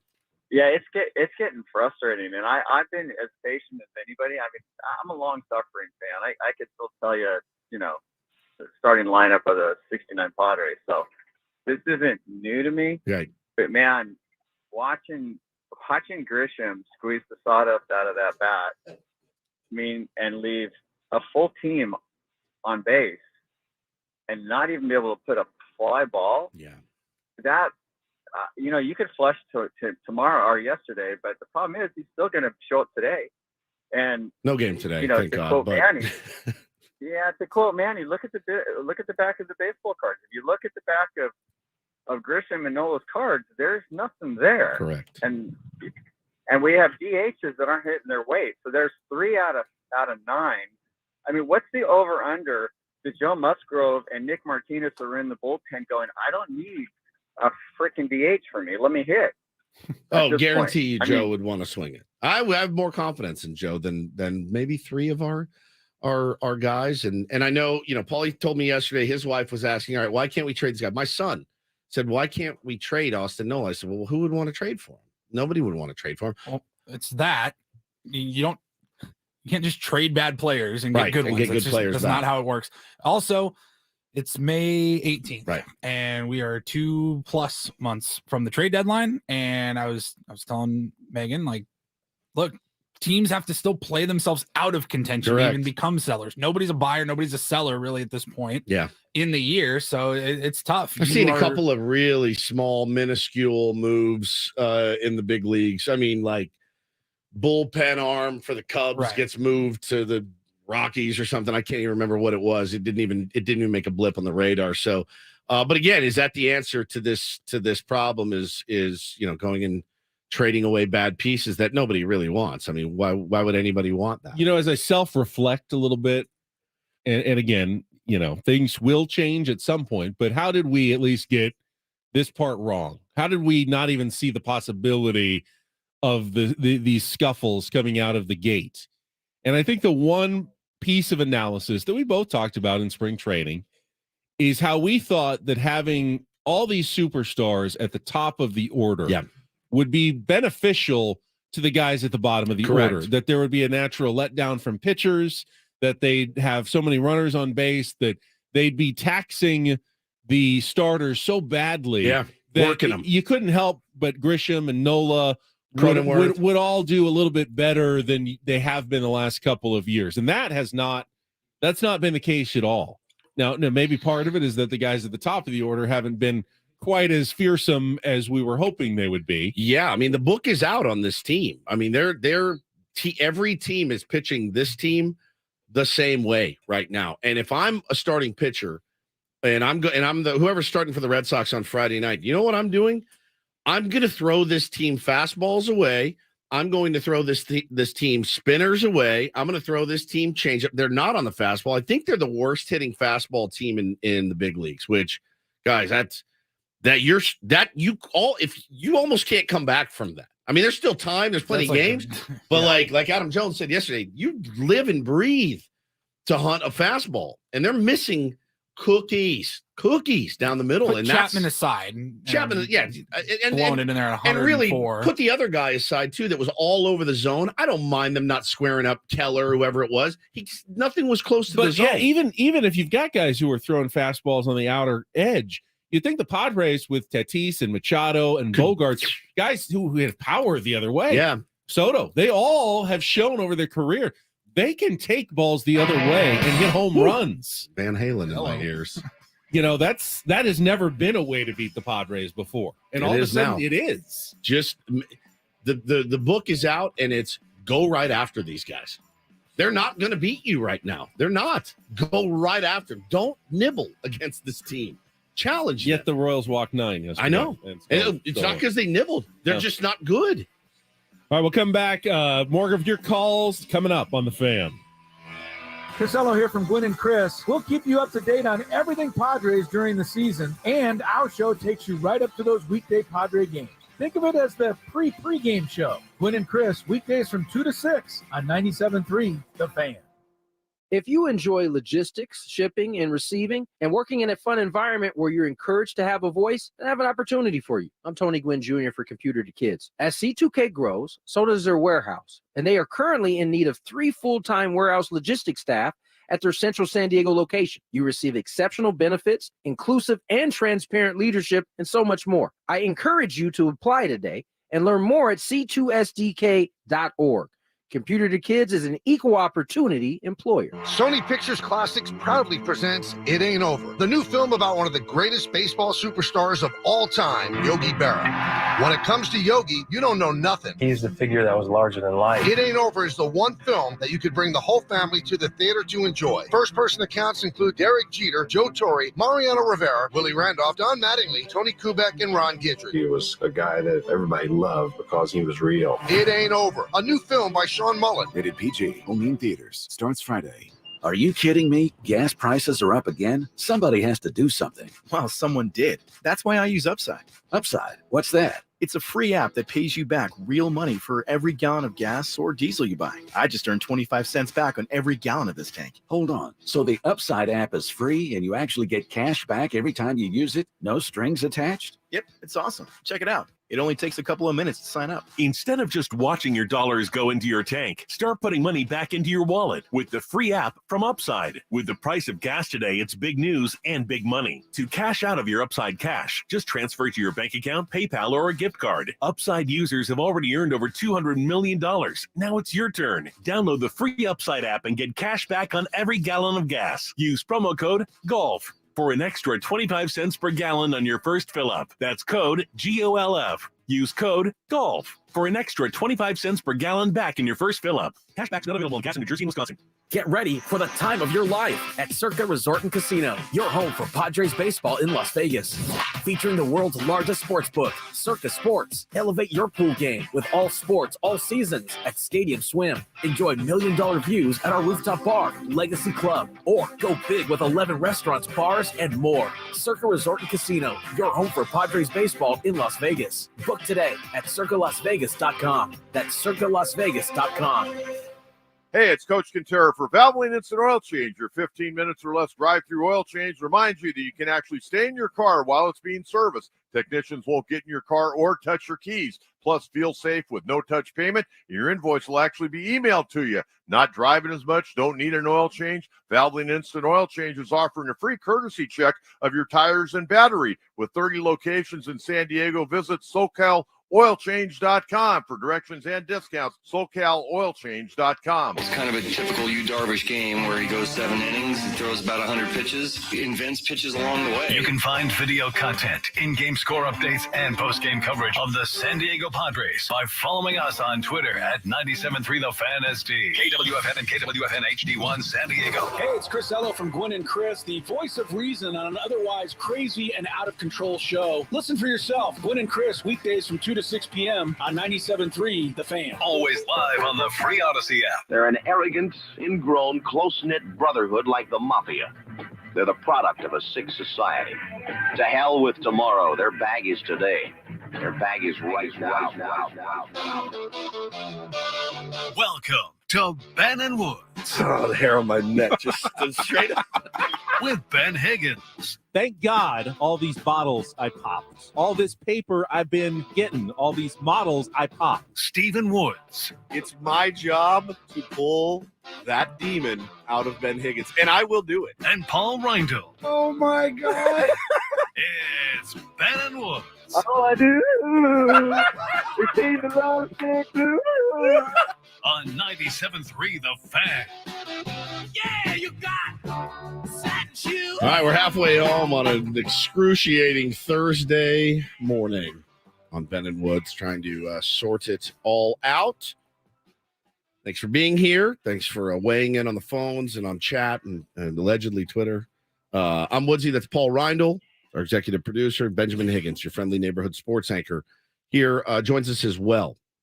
And we're trying to kind of parse through this terrible, terrible season and the terrible start to the season, and trying to talk about, who's doing what and who's not doing what. And I'll be honest with you guys, a little bit exhausting. You see the gray coming in right here? I do. It's like the silver fox is he'll be here in about a year. It's 9 out of 11 losses. It's really aging you. It's really taking its toll. Putting the wood to me, certainly. But hey, listen, we're here. This is our job. We are going to take it very seriously.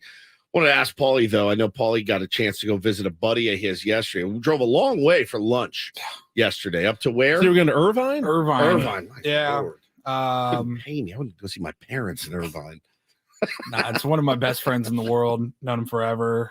He works for Jaguar. And Range Rover. Ooh. And I do like how the Europeans say Jaguar. And I just say Jaguar. I say Jaguar.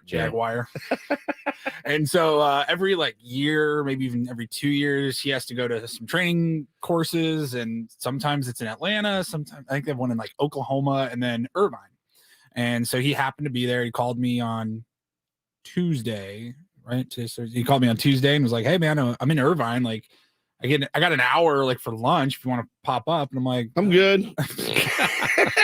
I got a meeting, dude, especially from here it kind of sucks, but from where I live in Escondido, I'm like, it's less than an hour. All right, it's really not that bad. So you drive up. I drove up. Well, worst part was I told him I'll be there by noon. He said he was off from 12 to 1. He texted me at 11:30. He goes, "Hey, I actually got out a little early, about 20 minutes early." So yeah, pal, I'm driving to you. Just settle down. I'll be there when I get there. But that took into his hour. Yeah, it eats into it. So what'd you get? 45 minutes? About 45 minutes. I literally drove up there, threw down a burrito as pretty much as quick as we could. All right, see you later. I'm like, well, good to see you. He's like, "I'm really sorry. This sucks. I know."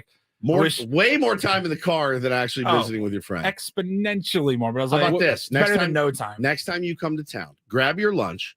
I'll get a lunch. FaceTime me, and we can catch up. Yeah. What's the longest you've ever driven to then have to turn back around within the same day? Hour? I had to do than day trips to LA or whatever. Yeah. I mean, yeah, we're talking you drive there, you're there for less than an hour. Grab something and leave. And then turn around and go. I had to call, I filled in and called a USD basketball game at UC Santa Barbara.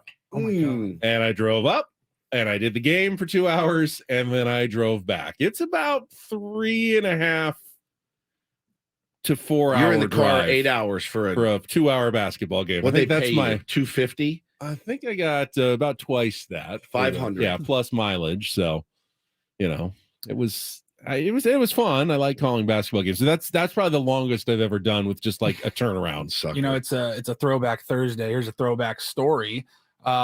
January 2020, Woodsy and I go out to fantasy camp. Yes. We've told the story now. And we left at, what was it, about 5 o'clock on Friday night. So we were going to get home to San Diego around 10 or so. And, when you're driving from Arizona, it's flat desert most of the trip. And then you can see the mountains and, you're getting closer to like Alpine. It's the home stretch. We are right in the middle of those mountain ranges along the 8. And I just go, oh no. F. He goes, what? I'm like, what did we forget? The what gear. What gear. did we effing forget? The radio gear. We forgot all of the radio equipment back in the Peoria Sports Complex. And thank God I was able to get a hold of somebody. JoJo loaded it all up in Randy Jones's truck who was driving back to You San dumb Diego the next bastard. day. I got to drive You this crap stupid back. idiots. But I literally thought I was going to spend my Saturday the next day. Because I wasn't turning doing around. it. I was not doing it. Well, we weren't driving. I mean, we were 45 minutes from home. Yeah. I thought that next Saturday, my first day back, relaxing, doing laundry and all that, I thought I was going to drive Phoenix. 5.5 hours to Peoria. Yep. 5.5 hours back. You All in would've- the same yeah, day. you would've had to. I would have had to because I Yeah. was trying not to let Yeah. JR and our engineers know that we're You morons. forgot it. Yep. Charlie and I once had, before they, everything was digital, going up to a concert in LA, and we forgot the tickets, and we realized it right after we hit Camp Pendleton. And the feeling like we can't even get off the freeway for another 10 miles to gotta get go all off the way up and to turn San around. Onofre. We've got to drive all the way up to whatever, Las Pulgas Road before we can actually get off, turn around, go back, get the tickets, and then turn around to go back up to Los Angeles. Oh, that one sucked. A concert that you definitely didn't want to go No, to anyway. not at all. You're already being dragged against exactly. your will. Exactly. I bet you drove. I did. Yep.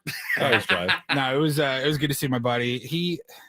I swear to God, he's a little bit like Ben. He doesn't think he's funny, right? But he's like, even like unironically, I'm like, you're one of the funniest human beings I know.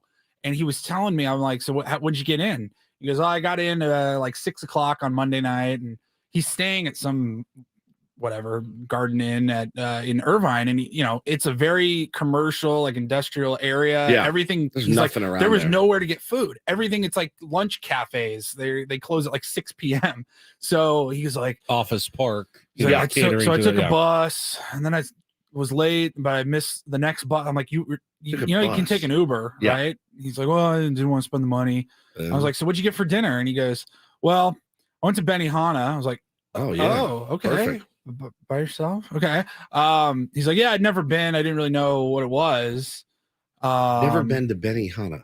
So he goes, yeah. So I sat there, and they put me at like the the big round grill. I'm Yeah, like, yes, the grill. And he With goes, the griddle. I looked around, and it was all couples. Yeah. and like a kid's birthday party Big- sitting around there. Big fans of And that he goes, there. everyone's just sitting there staring at me. I'm like, you went to Benihana. That's like, yeah, it's a date experience. Yeah, it's a whole thing. You're Solo going out. Benihana is like, it's desperation. I mean, if you don't have anyone to show off catching the shrimp in Right. the mouth, Right. what's What's the the point of what's the going? point of being there? Yeah, and I'm like, what? He goes, yeah, it's really uncomfortable. I sat there for about 15 minutes, and people were just staring at me. Like, who's this So pederast like, you're in here by a himself? weirdo. So finally, he's like, yeah, I just went up to the hostess, like, can I just like sit at the bar and just eat food? I don't need. You don't have to throw shrimp in my mouth. Yeah, I Just don't need the bits. Give me the dinner. Did you? If you go to Benihana and sit at the bar, you can still get the hibachi. You just don't get all the. I think so. Yeah, they The just bring it bits. to you on a Pomp and plate circumstance. at the end of the cooking process. I've been to Benihana enough to where I just want the food, but I don't need all the Yeah, just go sit at the bar. the bells and whistles that comes along with it. I'm good. It's kind of actually annoying to hear the clanging and the train and the smoke, the volcano of the onions. Well, now that you're a griddle master yourself, correct, I make my own Benihana at home. can you do the little onion volcano? I probably though? could. I just don't know how to cut the onions properly to get them into the volcano. But when I make the Benihana style meal on the griddle, shout out Pit Boss Griddle, it's phenomenal. You imagine like you're there with your family, or maybe you take the wife, a date night, you're at Benihana and you're doing the whole experience, you're getting it all, and then all of a sudden there's just Some one guy. out of towner just sitting there by himself. Total creep. He's never been. That's what surprises me. And then get this. This guy is the most interesting man in the world. My buddy Wade. He goes, yeah, and then I went to a brewery afterwards, took another bus. I'm like, oh my God. He goes, there was a cornhole tournament. My buddy's like a legit, could be a professional cornhole. He goes, I won the whole thing. Oh my God. He won like $200. $200 playing cornhole. I'm like, what? Didn't realize there was such a market for such It was like endeavors. It was a get together. Everybody put in like $20 or whatever for the tournament, and he goes, "Yeah, I got first place." They posted on on their Facebook page. I'm like, all right, I guess I need to hang out with you more than every like 2 or 3 years because I'm learning all this new stuff about you. Benny Hanna for the first time that's an experience By yourself. Yeah, it's not like him and his wife went together. Yeah, I wrote me and my friend and I we wanted to write a movie when we were traveling salesmen, and one of the scenes was a salesman road weary pulls into same situation, and there's the only thing he's beat. I mean, he's calls all day and he's driving around. He walks in, he sits down, and he's like, I always pictured Vince Vaughn. Is this a comedy movie? Yeah, or? Comedy movie, okay. like the life of a salesman. And he's like, hey man, I'm hungry. I don't need, you don't have to do all the things. Nope. And the guy's throwing shrimp at him. He's like, I'm good. They're like ushering him. Yeah. I just want to eat. I don't need the volcano, for the love of God. I don't need the train. Please, I just want my food. And the guy doesn't speak any English, so he's smiling and dancing and doing all the bits and throwing cracked eggs up in the air. And he's like texting his wife. He's just beat. He's like, I just want to eat. I'm dying here. I can literally picture. I can see it. Vince Vaughn, yeah, just beat to hell from the road. And I'm good. Nope. Like, I'm good. Please, no bits. Let's do bitless. Can I pay extra for bitless? We'll just do bitless. You cook. I'll sit here and I'll just do the bitless meal. I mean, it was. I think it'd be a good movie, but that's only one scene. I got a lot of work to do. Actually, one of my favorites, Albert Brooks, Defending Your Life, where he goes into the afterlife and it's all like chain restaurants and everything.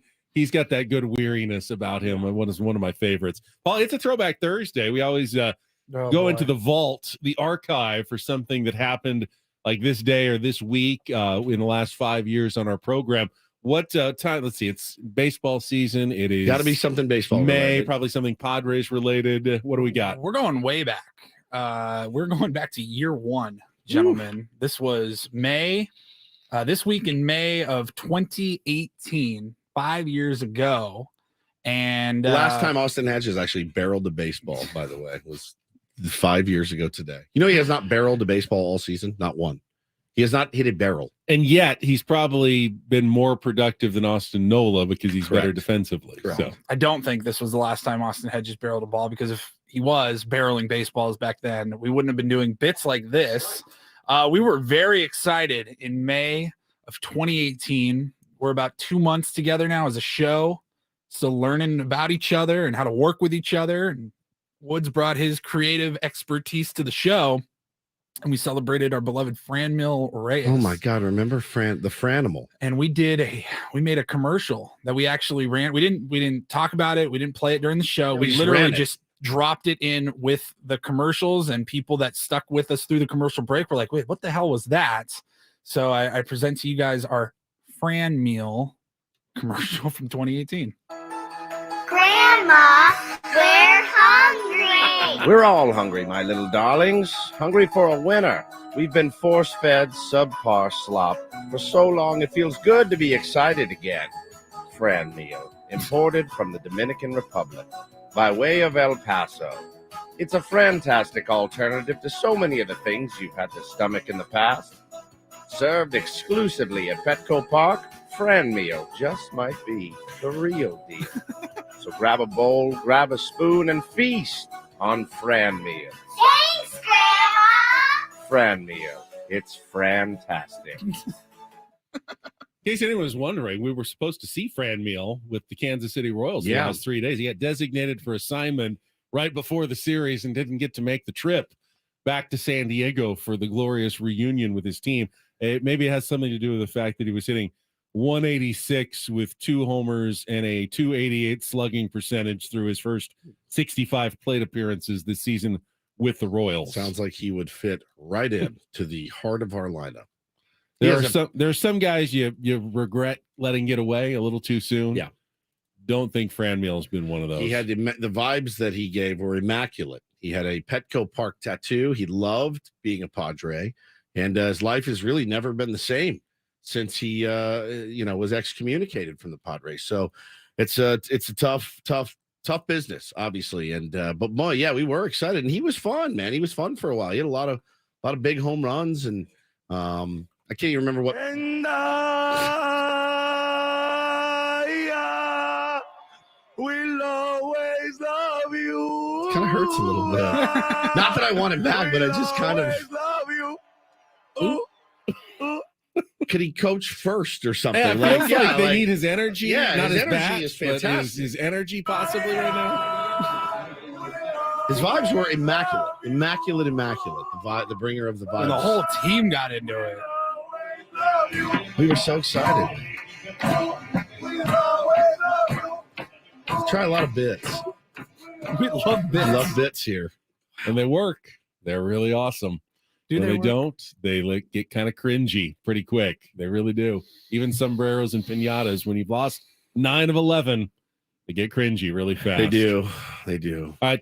If you want to try to get back on the phones, 833-288-0973. We got one more segment coming up, and then Eno's going to join us for his Smart Baseball weekly conversation at the bottom of the hour. I also have an early update. We got some scores rolling in from the PGA Championship. First major of the year. I'll tell you who's already opened up a 2-shot lead at Oak Hill Country Club when we come back with Ben Woods after a check of traffic here on 97.3 The Fan.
All right, quick update from the PGA Championship.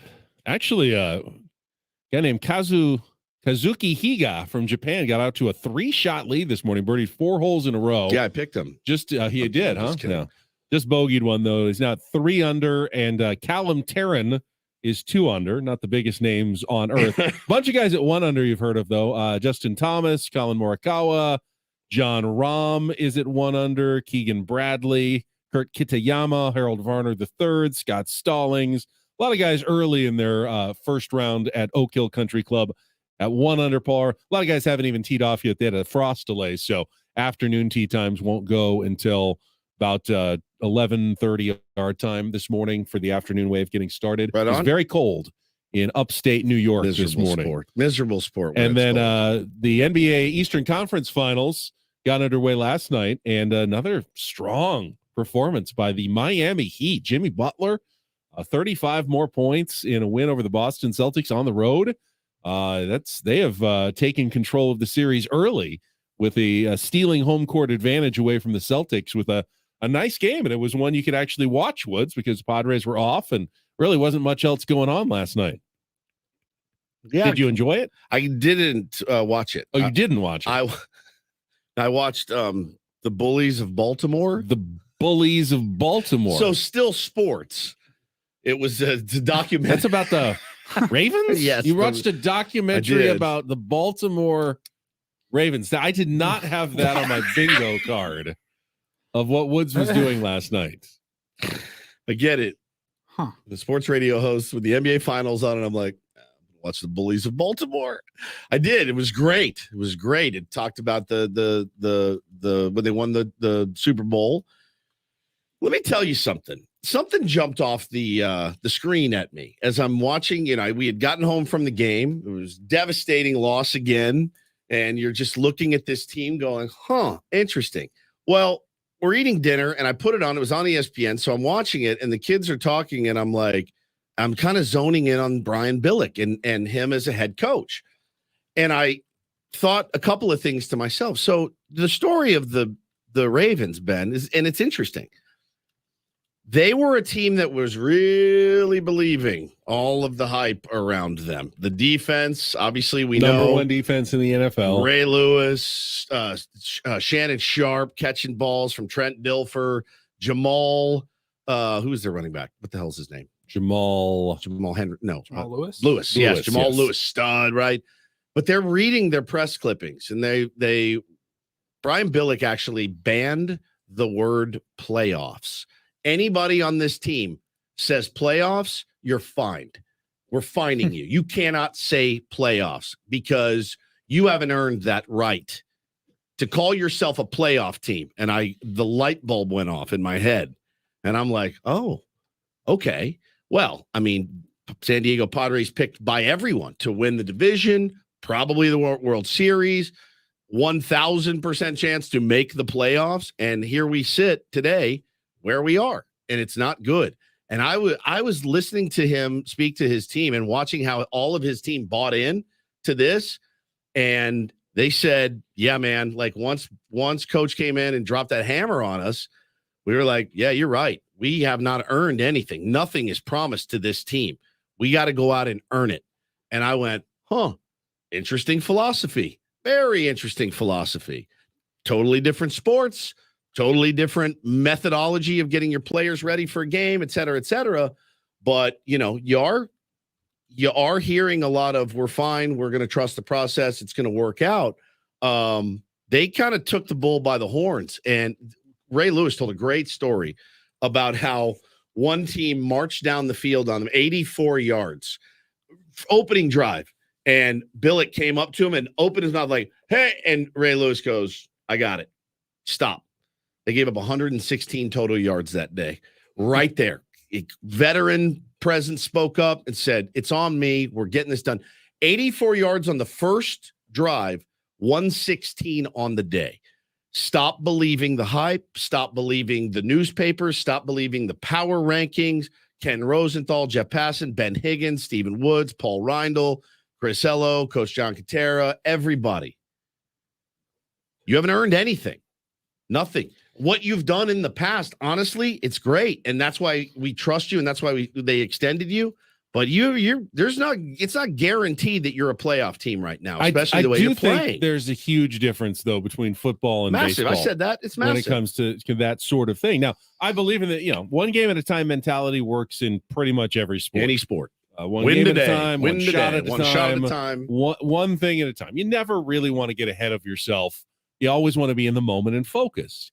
However, the mentality, like as you said, Ray Lewis, they go out and they want to dominate and they want to win every play. I'm not saying the Padres don't, but when you're at the plate, I promise you're going to make 27 outs in the next game. Guaranteed. You're guaranteed to fail 27 times in the game. You're just trying to delay it as much as possible. But you can't avoid that failure in baseball. No. Every single game. There's no run rule. You are where, going. You are we going scored to fail. 15. We're done. Every single game, you're going to fail at least 27 times at the plate, unless you're the home team, and then you only fail 24 times at the plate. You're just trying to delay it and cheat it a little bit, and squeeze out here and there. You go 2 for 4, you had a great day, and you still failed half of the time. You fail half the time on defense. You gave up 78 points, and you were embarrassed on the field if you fail half the time in football. No doubt. No doubt. You can't. It can't happen. It does not work. No, they're getting a first down every other play. You are a disaster in football. I think you get a hit every other at bat. You are the best player who ever lived in baseball. I think the underlying message, though, is really, really appropriate. It's really appropriate. Yeah, like the stat sheets say you should be really good. Your baseball cards do say you guys should be really awesome. Guess what? You're not. And I'm not saying that you're lazy. I've heard quite the opposite. I have heard quite the opposite, that, in fact, the work is being put in. But do you want your baseball players to go, I'm not awesome. I need to think every time I get up there that I'm not an awesome player, and I need to. That's not what I'm saying. I don't know. That's the thing. I mean, that's not what I'm saying. Don't you want to go up there with that confidence, like I'm an awesome baseball player? But every single time you go up there, the playoff, yeah, of course, that's a individual mentality. But the team mentality has to be, this is not promised to us. They're not rolling over for us. They're not. No one's going to roll. You just saw the Royals tried to give you a game. They figured out a way to win 2 out of 3. The mentality has to be, the playoffs are a distant hope right now. Honestly, they are. And I know 2.5 games out of the last wild card, you're not dead yet. Not even close to dead. You got time to turn it around. But with every loss, the hole gets a little bit deeper. And with every failure with runners in scoring position, it gets a little bit harder. The pressure is ratcheted up a little bit. I'm glad they got this day off today. I don't want to come in here tomorrow and talk about another loss. So yeah, we all get to enjoy our evening tonight. They get to enjoy their evening tonight, and come out and be ready Friday night against the tough Boston Red Sox. And I said it 3 days ago. Season starts now. You got to. And what did they do? They went 1-2, and you can't lose series to the worst team in baseball. That has to be your rock bottom. So playoffs are not promised to one single team, not one. And I loved that mentality from Billick. And hey, his guys bought in. They would not say the word. Reporters knew the bit. We're like, so if you win next week, you're going to the, and they're like, I'm not stupid. I'm not saying it. You ain't getting me for $50 or whatever it was. I thought it was cool. I'm not saying Bob Melvin needs to go in and do that. I just thought it was an interesting parallel. We will, and by the way, much better than the NBA playoffs. All much right. better. We will get the smart baseball perspective from Eno Sarris. His weekly segment is coming up next with Ben and Woods on San Diego's #1 sports station, 97.3 The Fan.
Well, we know the Padres have a big problem. Let's get a big brain to help us tackle that big problem. We'll talk with Eno Sarris, our Check weekly out the big brain on Eno. Smart Baseball segment is coming up right after this check of traffic on 97.3 The Fan. From the premier Chevrolet of Carlsbad Traffic Center, part of the Premier Auto family, here's Kelly Danick. Traffic is sponsored by the San Diego County Sheriff's Department. Guys, no incidents or accidents, no surprises on our roads at this time. Well, eastbound 52 right at the northbound 805. We do have reports of an orange traffic cone that may have broke away from the pack, so something to watch out for in that transition. East 52 at the northbound 805. The San Diego County Sheriff's Department is working hard to keep San Diego safe and is now hiring. The Sheriff's Department offers rewarding careers with growth and has an opportunity for anyone with integrity that wants to make a difference. Go to joinsdsheriff.net to learn more. That's joinsdsheriff.net. I'm Kelly Danick with Ben & Woods, San Diego's #1 sports station, 97.3.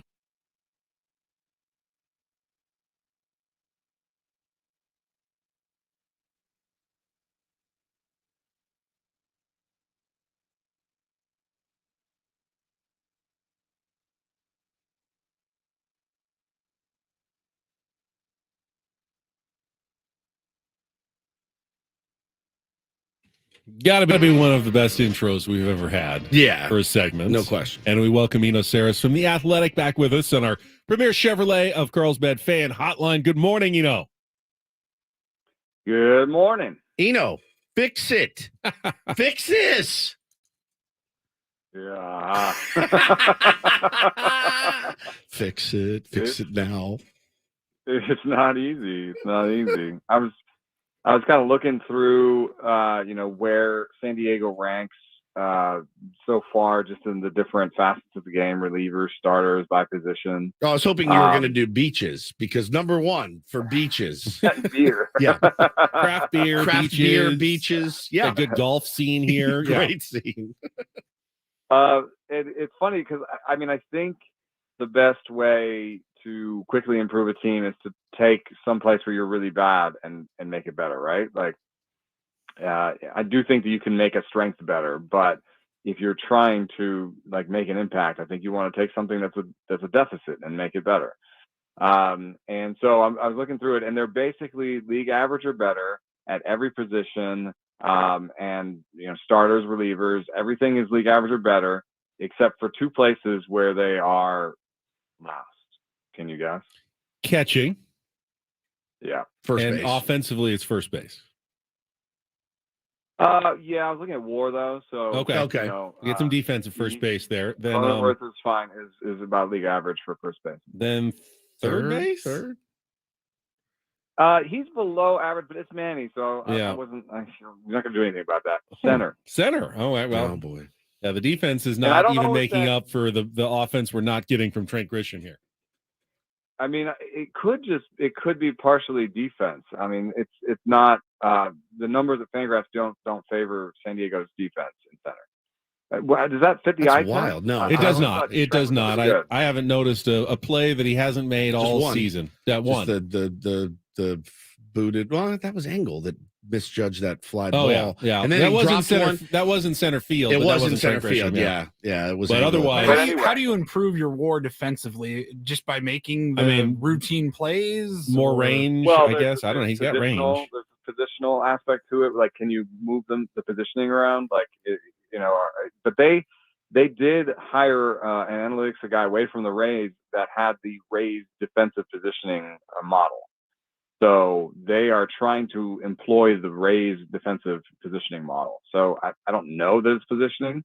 I don't know that Trent is that bad defensively. So this could just be a problem of the stats. But it isn't one of the best offensive center fielders for sure. That's true. Those defensive stats, I really have trouble understanding because they have not favored Manny Machado in recent which years. is And wild. I'll tell you by the eye test, I am Flying I am colors. always blown away by how great Manny looks at third, and even Trent Grisham. I still think I don't think defense has been the problem at all for the Padres this year. Let's just say that. Yeah, let me see. The one of the best. Oh, look at this. Outs above average is one of the better numbers. StatCast, and the Padres are #1. Yeah. So yeah, I think defense is fine, and they have a collection of players that are at least average or better. I think they should be above 500. So if you're looking at the record right now and you say, okay, they're 17 and 15. No, that's not 17 and 15. They're 20 and 24 overall right now. Okay, so I would say that some of that's noise. They should at least be 20. They should at least be 22 and 22, right? They should at least be 500. Now, they weren't supposed to be 500. They're supposed to be better than that. So now you have to say, how do we make any of these things that are, okay, average-ish into more strengths? And just looking around the team, I mean, I wonder, even though Trent's been fine, the best offensive team has Tatis at center. Wow. True. Especially if you can find a corner outfielder. It's a lot easier to find a corner outfielder in the trade market than it is to find a center fielder. So, Tatis seems like he has all the skills to be a good center fielder. What if you kind of made Trent into more of a fourth outfielder, Soto, Tatis, even are there arrangements even where like Carpenter can play right field, or, you know what I mean? Like I would play around with that, just to see if I can get more offense into this lineup by making Tatis a center fielder and trying to get some offense only guy in right field, Yeah. So that's a little something I would try if I was running this team. Unfortunately, there's not like a hot young starter that you can call up and put in for Lugo with the cramp, or, I don't think that Jay Groom or Ryan Weathers is out there more capable guys that can maybe help rather than a hot young starter. What's going on with Morahan? He's throwing again though. Is he? Yeah, he's back to throwing and progressing, but I don't think he's imminently ready to return to the big league roster. And he had so few innings last year. Yeah. Honestly, it's the offense is the most confounding thing. I mean, when we talked to you a few weeks ago, before Soto really got going, which he's been incredible. He's been incredible. Since that time we talked to you, he seems much more comfortable in the box. He's elite at hitting the ball hard. He's getting knocks, and the problem is everybody else around him is really scuffling. I was looking at Grisham's StatCast today, and man, when he hits it hard. And the problem is there's just not enough contact, and it's hard for fans to swallow, and radio hosts as well, when you hear every day, well, we got to trust the process, and we're putting in the work and we're trusting the process. Can you speak a little bit about the process? And I know you don't have specifics on the San Diego Padres and their process, but speak about the process of getting guys to hit better at this level. Yeah, I mean, it's the most difficult thing because you've done something a certain way to get to where you are. So you're a major leaguer, right? And you're saying, I've done this way and I've been successful, and I can't keep changing what I do every day to get ready to react to a slump. You know what I mean? Like, it could just be a minor slump. And so I have to keep doing what I'm doing that's been successful, that's gotten me here. On the other hand, I think Trent is actually, I think he's adjusted. He's done something different from last year, which is he's swinging more, and that means he's chasing more, and that means he's hitting the ball harder, and that's led to a little bit more power, I think, this year. But it hasn't led to him being substantially better with the bat. It's like a slightly different shape, situation, but still very similar to last year. So, I think that's why I was thinking like maybe a Tatis in center would be the best way forward in order to get a little more offense there.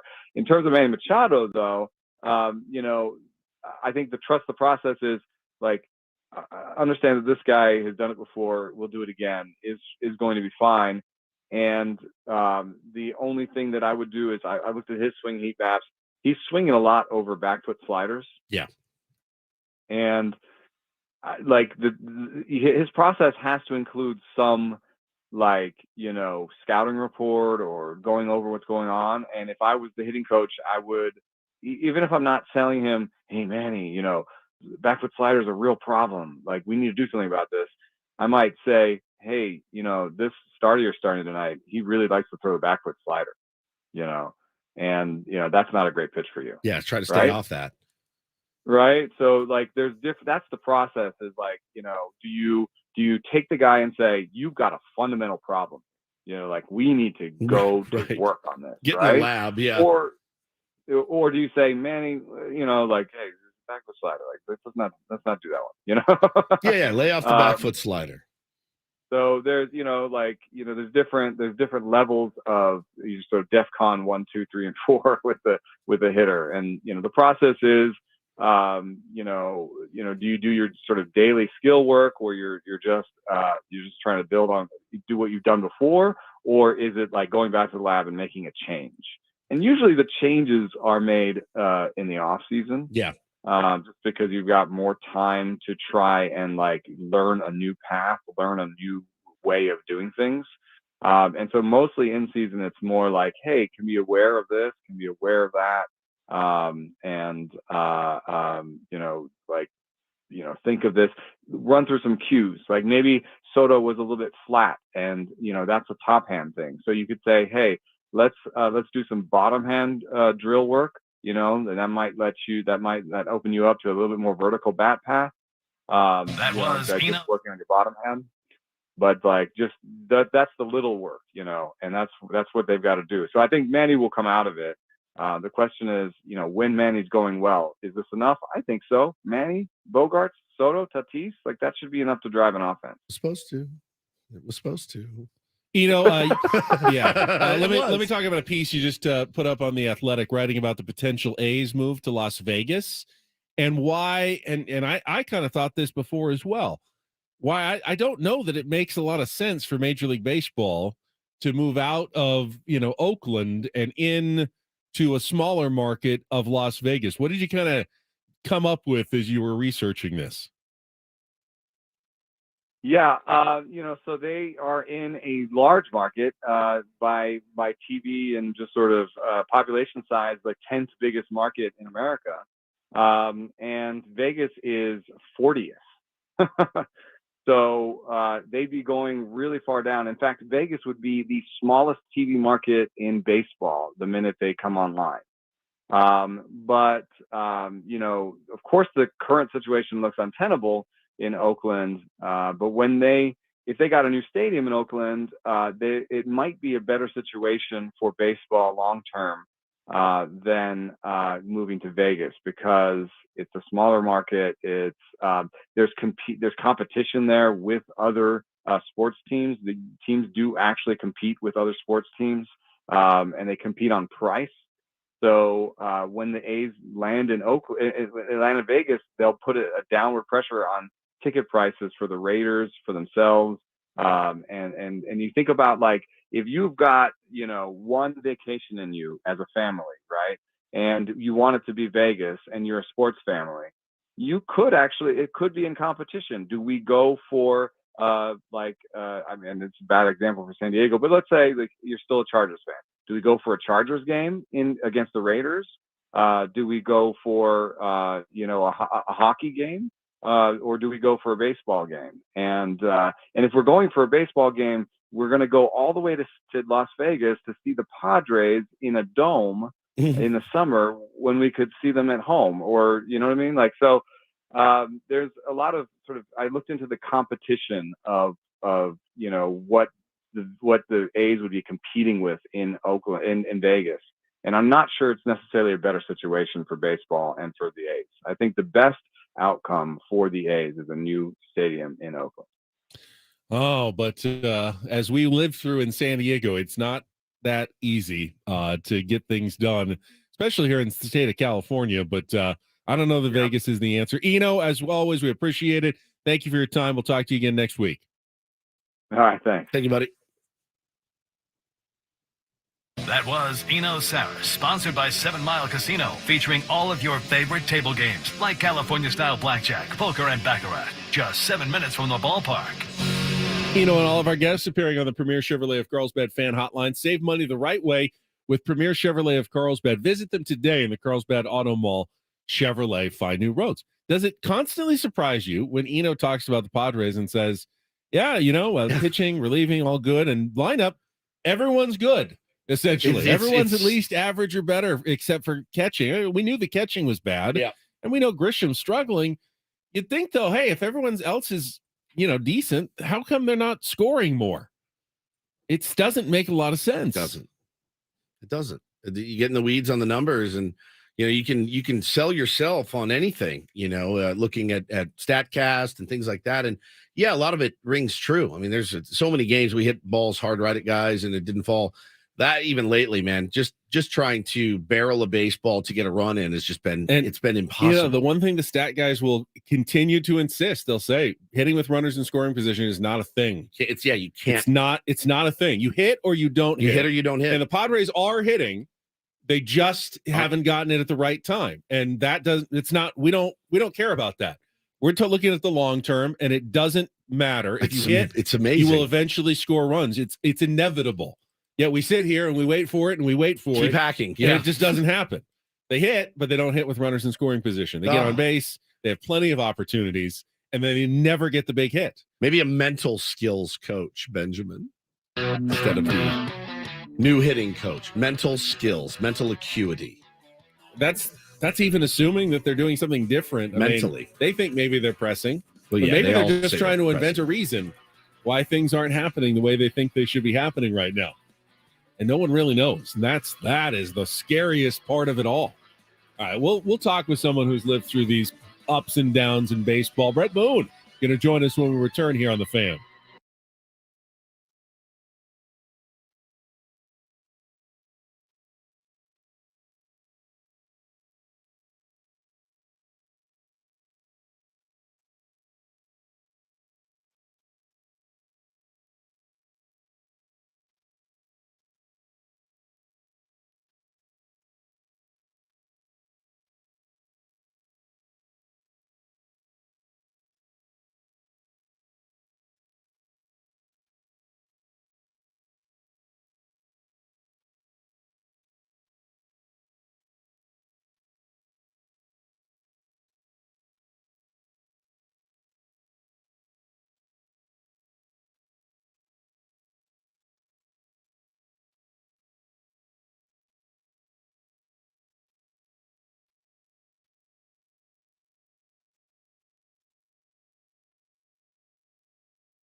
Welcome back. Final hour of Ben and Woods. Get a roundel report a little bit later. Thanks again to Eno Sarris from The Athletic who just joined us. Woods, I think you know as well as I do, just as baseball fans, not all struggles in baseball are the same. No. Different teams can struggle in different ways. If you ask the Royals defensively, I mean, they're dying defensively. Pitching, they're dying. They're walking way too many guys. They just happen to run into the light-hitting San Diego Padres. But, yeah, those are fixes. If you're in the Royals front office, you go, that's what a problem is. I think you've got young teams can sometimes have trouble with, the focus of a 162 game schedule. Sure. Oh, yeah. And the grind of a season, guys that are in their first, second year, that can be a challenge. I talked to Skip Schumacher about it. He's got a pretty young team, and he said it's already, you have to let these guys know there's a routine to showing up 162 times a year. And I've had to tell a few guys, like, hey, man, your personal brand's great. This is about the team. I love that. I mean, it's different struggles for different teams. Older players at the end of their career, sometimes the performance starts to decline and they've got to adjust to that. But this Padres team, and we're about to be joined by Brett Boone, this Padres team has players in their prime. 100%. It's like, that's why we signed half the team. Their 10 years. That's right. They're in their prime. It's what makes it so confounding. They've been through it. They've won World Series. They've been in the playoffs. Yeah. It's on paper. It should have been the perfect mix. And joining us right now is the host of the Brett Boone podcast, an Odyssey original featuring the most notable names in MLB all around sports every week. It is Brett Boone back with us here on 97.3. The Fan. Boone, good to talk to you again. What's going on, guys? What we doing, man? We're doing good. I'm in Chicago watching young Jake Boone play for the Windy City Thunderbolts. So yeah, I took a trip out here with Pops to watch the young lad play. How's he playing? He's playing good. He looks really good. So Richie Sexton's the skipper, and yes, Jakey looks really good. He worked real hard this offseason, and it's a big year for him. That 23-year-old year is big from a developmental standpoint and where you're going. So he's chasing his dreams. What are you guys up to? Richie's your boy, right? You guys played together. Did you guys play together in Seattle? We did 1 year. We've been friends for a long, long time. That's so cool. He's been wanting to get into the pro game, and this opportunity opened up for him, and he's off to the races. So does he know? Does he know he could make these days like $25 million a year with his game?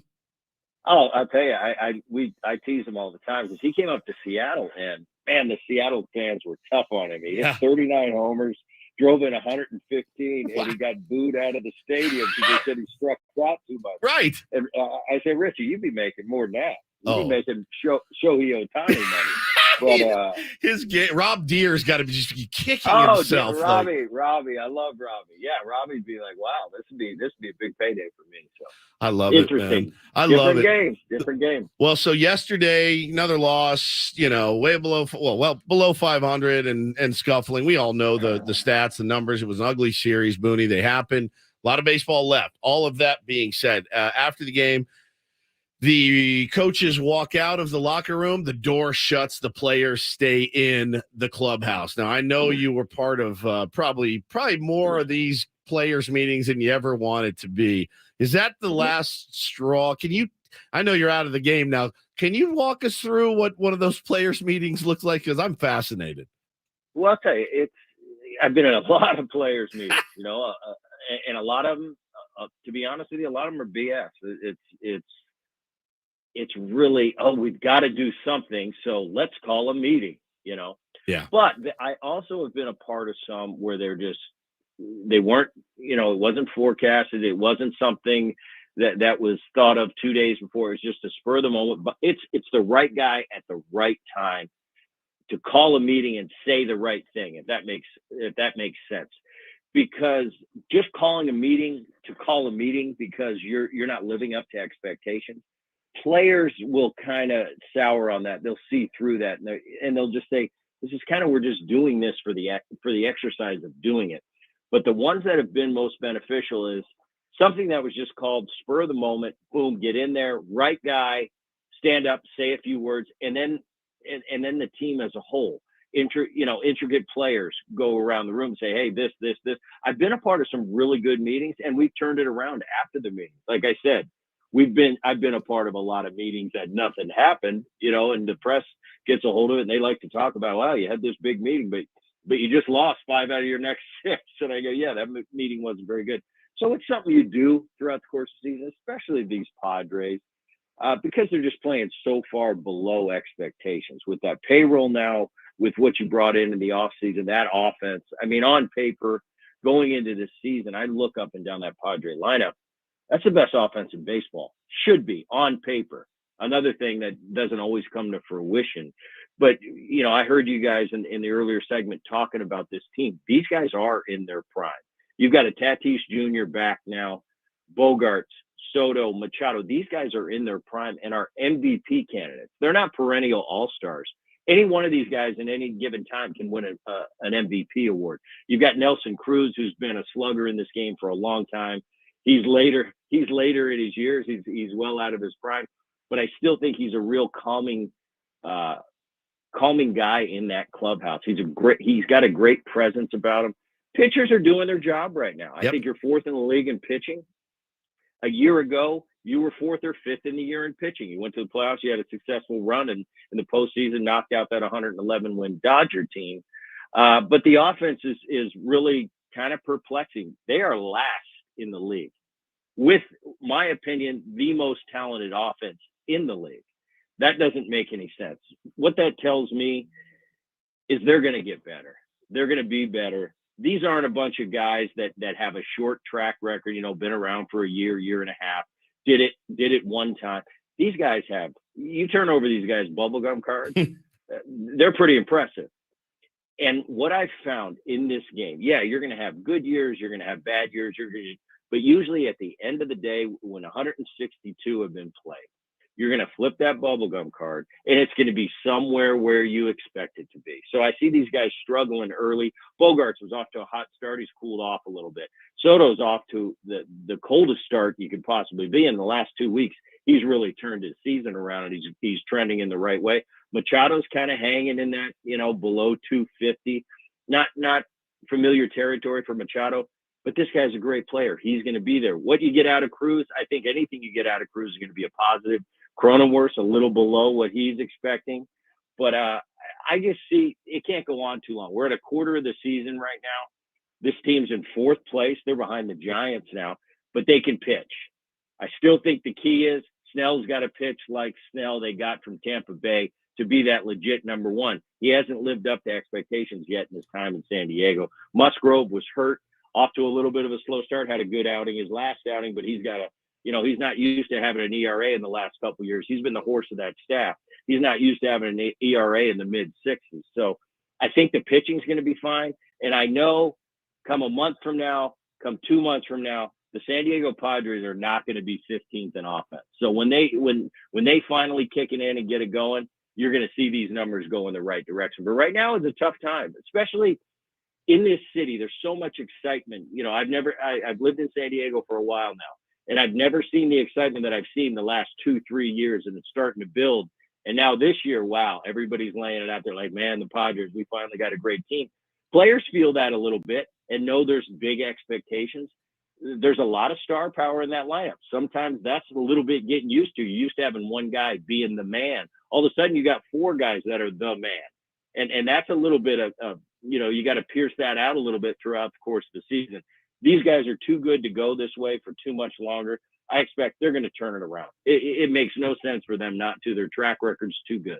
I agree with you, Brett Boone. We've been saying that actually to our listeners for a couple of weeks, and yet now we're starting to doubt ourselves. I guess when you go through it enough and you keep telling everybody, don't worry, this is going to turn around. They're not going to keep hitting 196 with runners in scoring position.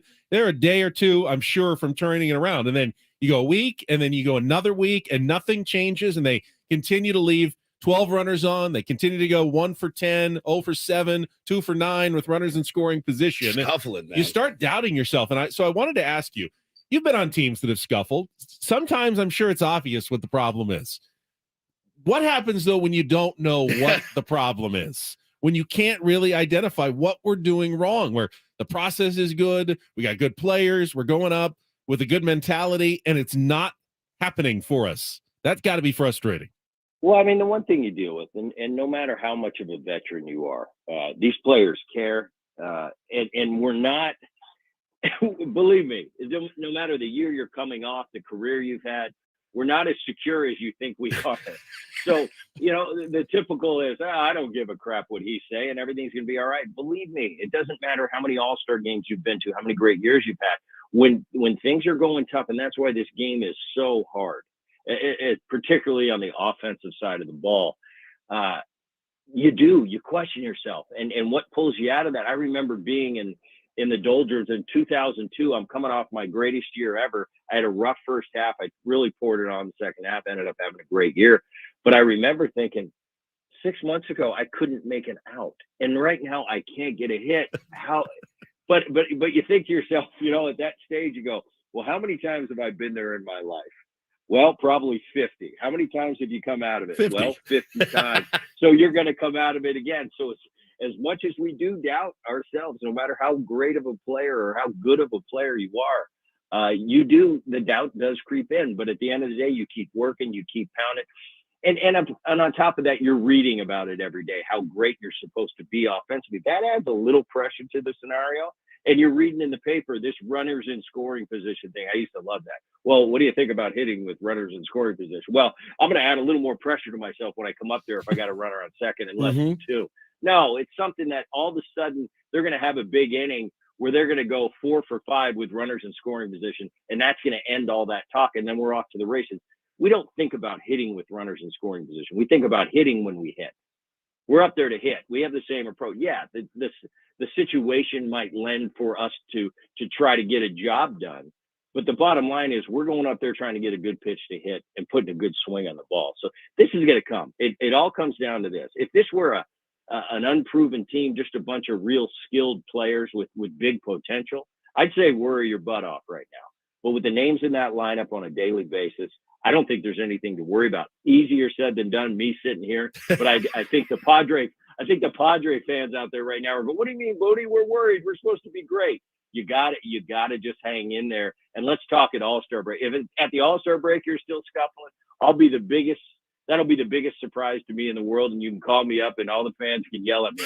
I don't think that's going to be the scenario. I think at the All-Star break, you're going to go, all right, now we're seeing what we expected from the beginning. Just took a little longer than we would have liked, but we're coming around to it. So interesting to see. I don't like to see them 8 games out this early with a Dodger team that's not as good as they were a year ago. Right. That's saying a lot because the Dodgers a year ago won 111 games. They're still formidable. I think they're proving that, especially with their starting rotation. But they're gettable this year. I think the Padres stuck it to them in the postseason last year to kind of even the spread a little bit. The Dodgers have been real dominant. All of a sudden last year, they remember that postseason and the Padres knocking them out. But there's a lot more of an even playing field now with the Dodgers and the Padres. And I think it's going to come down to that. I look at the Arizona. I think Arizona is a great story. They've been in the basement for a lot of years and number one offense in baseball right now. It's a lot of fun. I don't think they can pitch enough. Colorado, they can't pitch or hit enough. I look at the San Francisco Giants. They're an interesting team because they still got those guys. They've still got Cobb and Webb, and they have a real formidable starting rotation. And what we know about San Francisco over the years and the dynasty they put together when Boch was over there. So San Fran, I look at them and they're a sleeper. Nobody gives them any credit this year, but they can pitch. The other two teams, no, I don't think they can. I think it's still going to come down to when it's all said and done, the Padres and the Dodgers fighting it out for that division. We'll see. It's going to be a lot of fun this summer. But like I said, guys, have me on at the All-Star break. If you're still going, Boone, what happened to you? Wait, man, we've been patient. You'll wear it. You can yell at me then. You'll wear it. I'll definitely wear it. I don't see this happening. These guys are too good. Hosting a good podcast isn't easy, even for like radio guys us. You got to be able to talk. Yeah.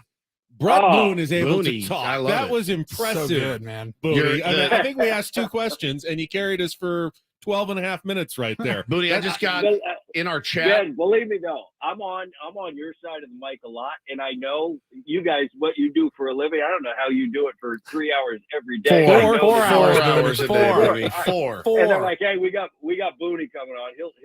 He'll he'll just go off and talk, and we can get a breather. Yeah, I love it's it. nice to have a breather once in a while. It is, and the reviews in our YouTube chat are overwhelmingly positive about Brett Boone. Boone 2024. He has my vote. I believe in Booney. Boone softened my heart. Put my pride aside. Can we get Brett Boone as a hitting coach? Boone lit a fire in me again. The reviews are in, my friend. You are a hit. Thank you, Booney. I love it. Yeah. I love it. Well done, my friend. That's why I'm here, guys. Beautiful. Thank you, buddy. Off the ledge. Thank you. And that was Brett Boone, host of the Brett Boone Fantastic. Podcast and Odyssey Original. Make sure to follow the Brett Boone Podcast on the Odyssey app or subscribe wherever you get your podcast. I'm fired up again. Now I'm ready. Let's go. Bring on the Red Sox. I mean, he was not. We don't have a game tonight. He wasn't. He wasn't like wishy-washy about it. No. It was like, I mean, Mark it I know down. this stuff, and the Padres are going to be absolutely fine. Write it I'll put his reputation there. He just said, I'll put it there on it. You can call me out if the Padres aren't right where they should be or close to it by the All-Star break. I've got a bet for you when we come back. Ooh, I like that. Before the I've got a hypothetical for you. I'm about to put your feet to the fire here. All right. All All guests on Ben and Woods appear on the Premier Chevrolet of Carlsbad fan hotline. Save money the right way with Premier Chevrolet of Carlsbad. Visit them today in the Carlsbad Auto Mall. Chevrolet, find new roads. Back with my feet to the fire on 97.3 The Fan after a check of traffic.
Thanks again to Brett Boone. He brought it today, that's for sure. I don't know if he made people feel better. I think he did. He did, actually. at least in the chat. I don't know. That wasn't necessarily our intention to bring him on. We really wanted. I think when you saw that players meeting, that's what I wanted to talk to him about. You wanted to know more about it, and he said sometimes it's eyewash.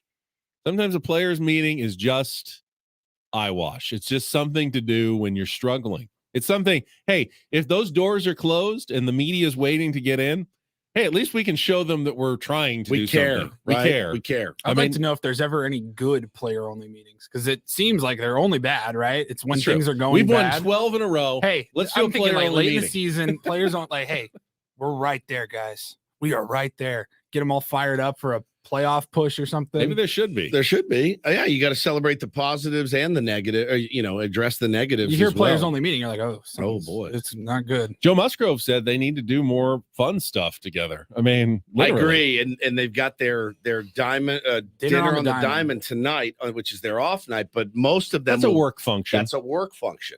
They will be at work, and Joe even addressed that, and he said, not the best place to go cut loose as a team. They're all going to be different tables and whatnot.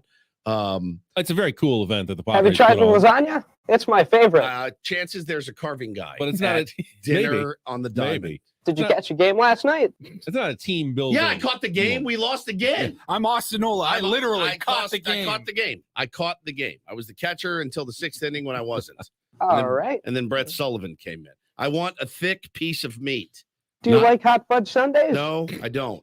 I don't want hot. I'm in training. I'm an athlete. I don't want a hot fudge sundae. Can I just get my prime rib and go back to my table and mingle with these people? We'll dollop a horseradish. Yeah. We're good to go. Imagine as bad as they're playing. You had to go to hey, how you doing? Yeah, it's good to see you. No, it's great. It's going to be good. It's going to be a good night. They'll be I mean, they got the red carpet. They're all dressed with their girls. And they're going to be. It's going to be a good night. The thing that Joe said is they got 3 against the Red Sox, and they're going to hit the road, Washington, New York. They're going to blow it out in one of those cities, as they should. Friday, Saturday, Sunday against the Red Sox. Yep, they get on a plane from DC. They will get on a plane Sunday afternoon after the game. Off day Monday. Yeah, they're raging. Sunday night. They're raging Sunday down. night. 100%, man. Get together. I learned that a long time ago. It's not always best to go to your room and play video games or game plan the next day's strategy. Championships are also won off the field. You got to win on and off the field. And they haven't had enough time to do that to gel as a team. They got to play well this weekend against Boston, obviously. The question I wanted to ask you. All right, you want to ask me mine first? So a few weeks ago, I was on Twitter, and I'm looking around, and people are giving up on the team already, which I think is still a fool's errand to give up on a team in mid-May. I do. I think like Boone said, if it's a bunch of guys that second year in the league, yeah, be worried, right? If you're an A's fan, you can give up on your team. Yeah, you're done. Yeah. Season's over. You're not getting much better. That being said. I was talking to my buddy last night. He's like, how are the shows going? I'm like, it's fine. It just Same show sucks. every day. It's Groundhog Day. Right. How many different ways can we say the team needs to figure out their runners and scoring position average? But, I'm like, look, the worst part is, for me at least, how I feel.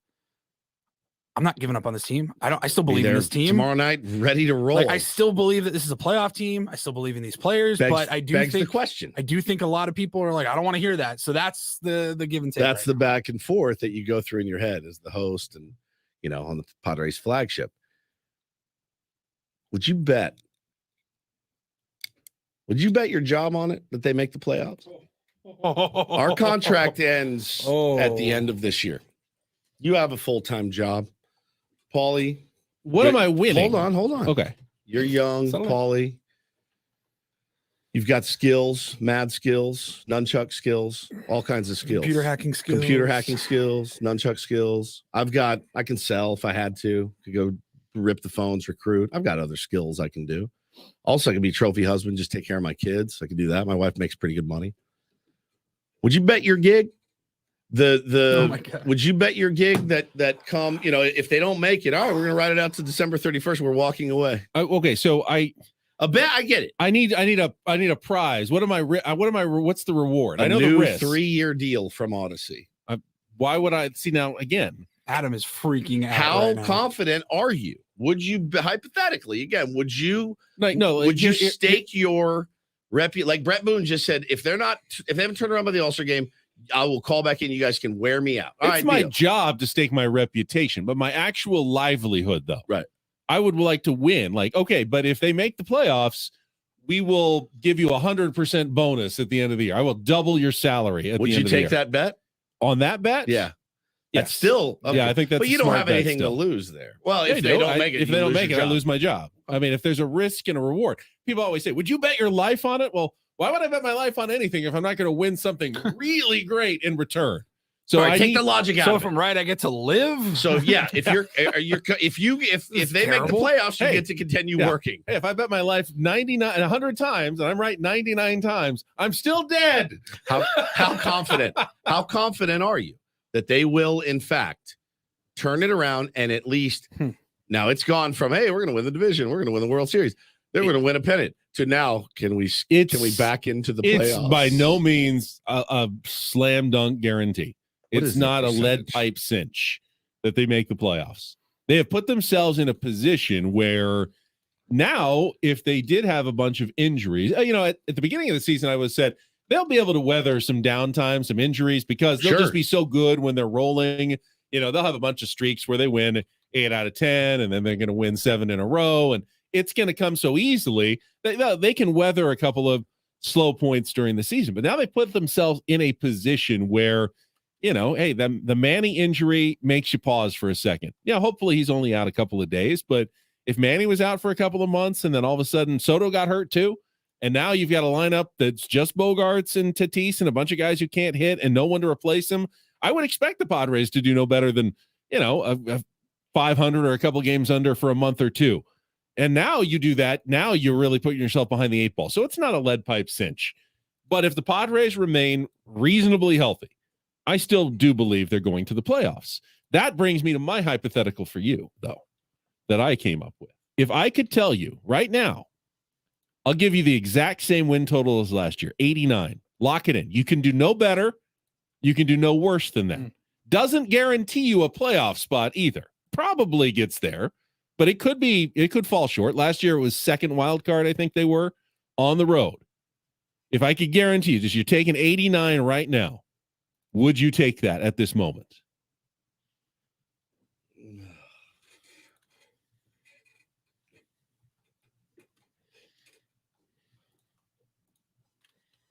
No. You would like the opportunity to do better than that. Yeah. And I believe that they can.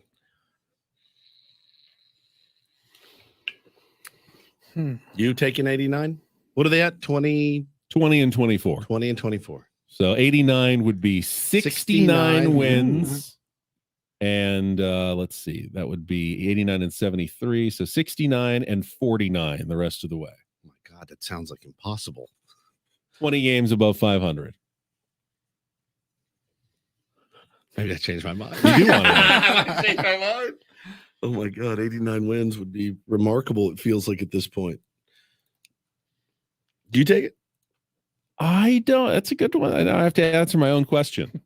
Yeah, I think the point is to get into the playoffs. It is the point, and I think that gets you into the playoffs. Why would you turn that down? True. If you could be offered that, and 89, I'd say 8 out of 10 times gets you in the playoffs. I'll take that, and I'll try to make magic in October once I get there. Padres odds.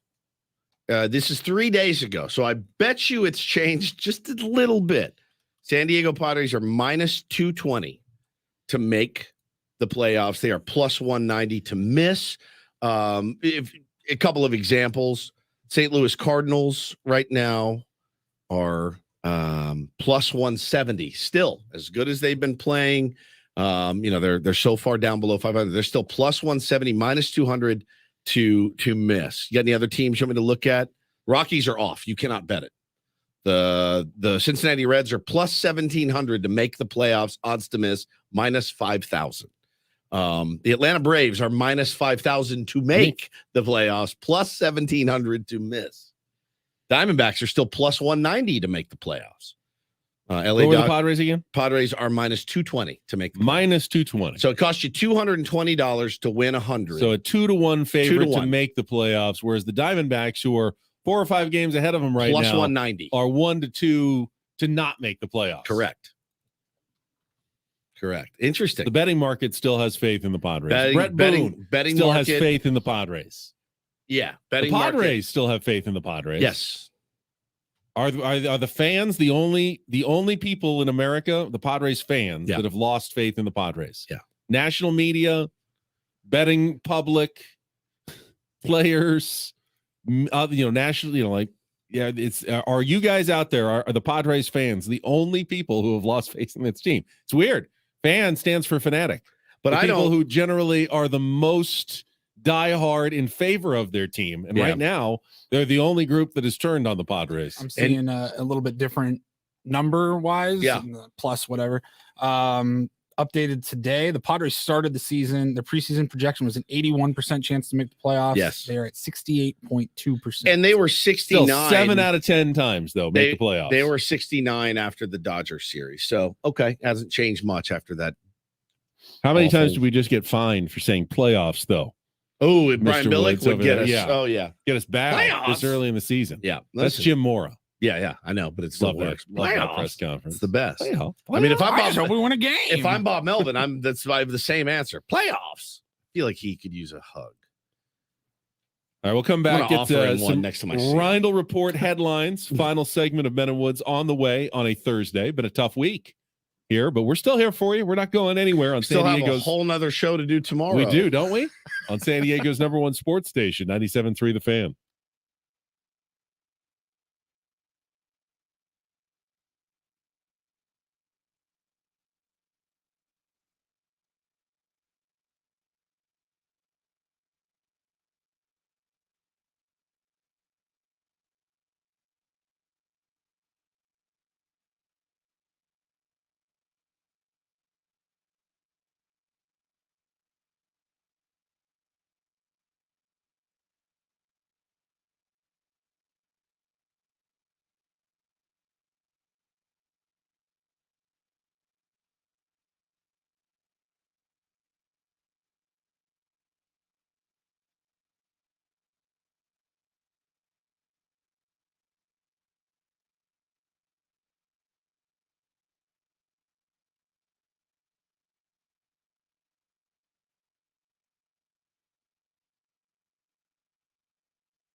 Haven't downloaded the Odyssey app. Not sure what you're waiting for. Not only to listen to all of our shows, but you can listen to Padres baseball as well on 97.3 The Fan. If you're in the San Diego area, every pitch available on the Odyssey app, and it is downloadable for free. Just search 97.3 The Fan to get started. Well, it's been a week, that's for sure. Good ass. And we've got one more day left. Let's try to make tomorrow as fun as possible. No kidding. To maximize the fun. We definitely won't have a loss to talk We're about. gonna have a lot of fun tomorrow. Tomorrow's a big day on this program. Yes, it is. We haven't teased it yet. We haven't mentioned it on the air. We mentioned it in our YouTube member stream. That's the other right. night. Yeah. Tomorrow we're going to be joined by comedian Craig Robinson, who is one of the funniest humans alive. And I apologize in advance. I'm going to wear him out about Eastbound and Down, which is my favorite show of all time. And he was on it, played Reg Mackworthy, the guy that ended Kenny Powers' career. And he played that. He also did the what hasn't he done? He did the Deets Nuts commercial, which was a big player on this show. And he also, of course, was Daryl in The Office. Now, you're not an Office guy, Ben. Paul, you're not either, right? No. I work with two non-fans of The Office. It's no wonder I'm stressed a lot.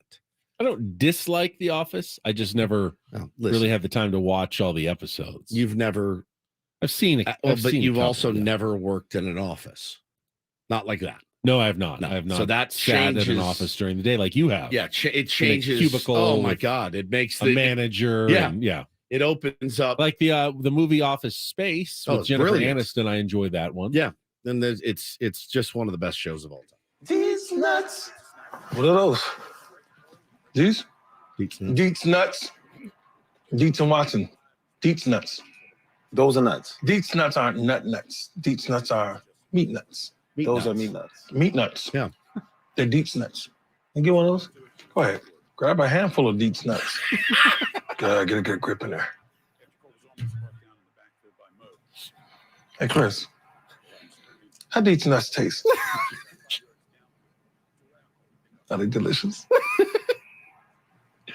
What a fun snack. Deets and Watson. These nuts are meat nuts. If Meat nuts. they put me in charge of marketing, that's exactly what I would have written the same thing. Every commercial would be like that. The same guy, Craig. It's Woodsy again. Can you do another one? This is genius. I just took over for Porsche Audi. I need you to come in here. We're going to do some crude childhood humor talking about Porsche. So he's phenomenal. So excited. He's coming in studio. Get to hang with him. Very, very some excited. of the funniest movies in the last 20 years. Phenomenal. Dude, he's doing some stand-up shows this weekend. So he's doing the tour, doing the rounds. Where's he at? American Comedy Company downtown. He's so funny. And I think they added a show because the first like 3 or 4 sold out so quickly. He's phenomenal. Would love. Yeah, I didn't get tickets to that, but I bet didn't either. I bet his stand-up is outstanding. I've never seen him do stand-up, but I know he's hilarious. So that's super. He makes me happy. If I see his face, I feel better and I feel happier, and I need some of that. So he'll be in tomorrow. And that's going to be incredible. And Knocked Up, he's the hard ass security guard, and then she rips him, and Leslie Mann rips him, and then he pulls her aside. He's like, I hate this job. It's incredible. So he'll be in tomorrow. 7:35 allegedly. All right, we'll see. Although Hollywood comedian types are comedian clocks are a little bit different than the world the rest of us live in. Yeah. I always am amazed when they do like their radio tours, and it's like, yeah, they're up so early. I'm like, that's early for them. As late as the nights that they have, I'm like, all right, well, we'll see. All right, that's the plan. Let's hit the Reindl report. Yeah, we're gonna get some headlines right after this check of traffic on 97.3 The Fan. From the premier Chevrolet of Carlsbad Traffic Center, part of the Premier Auto family, here's Kelly Danick. Wrapping things up on a pretty good note here, guys. No problem spots to contend with at all. Just friendly reminder, it is Bike Anywhere Day. So if you see a bunch of bicyclists on the roads, it's not your imagination. Yeah, a lot of folks biking to work or just biking in general. So please take it extra carefully around them. Let's keep them safe out there. I'm Kelly Danick with Ben and Wood, San Diego's #1 sports station, 97.3 The Fan.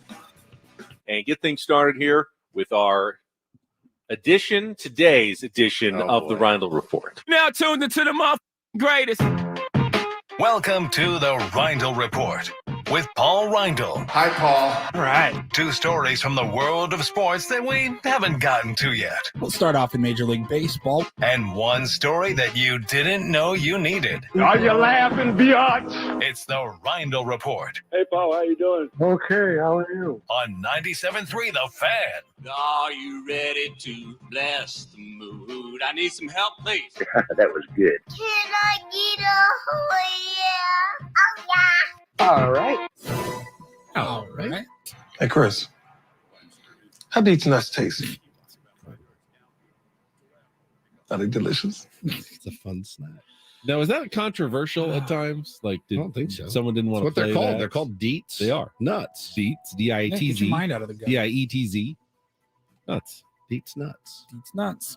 All right, gentlemen, we'll start off in the NBA, get your little playoff update. We talked, I think, briefly earlier in the show last night in the Eastern Conference Finals. Game 1 in Boston, and Miami went on the road and stole one. Jimmy Butler, playoff Jimmy, 35 points, leading the way for Miami. They won 123 to 116.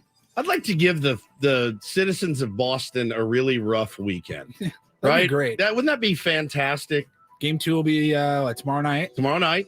They lose that one. Lose that one. Lose Blake to the Snell pod. shot- Get shoves it up. swept in San Diego. Yeah. Let's just, I mean, they've had enough. They're good. The They've Bruins got so many. were knocked out in the first round of the They playoffs. were the with Dodgers of the NHL huge this year. expectations. Huge. Let's just give them they've I've had never- enough. We've talked about it before. I've never hated a 12-year-old more than That that kid. kid. It was a meme, and he was at a parade, and he was like, lists of parades I've seen or It was something. like 14. And there was 20 Yeah. parades, because if you were born in, a certain year. 2003 or whatever, you got how many Red Super Sox, Bowls, Super couple Red Bowls. Sox, Yeah.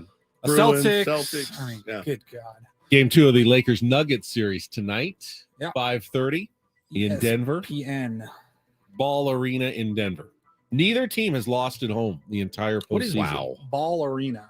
I think it's those Fantastic. jars. It's fantastic. I think those when you like those jars you put the lid on to like make pickles. Like mason jars? Like mason jars. The Ball company makes those like mason jars that Are you you put kidding? the lid on, and I believe based on the logo I saw in there, because Shelly does the thing, and I'm just gonna say she has those jars. Is that really what sponsors the arena in Denver? Is it unnamed, and they're just like, well, we play basketball here, we'll call it Ball Arena. Ball Arena, because we use balls and it's an arena and Used to ball. be held by PepsiCo. Yeah.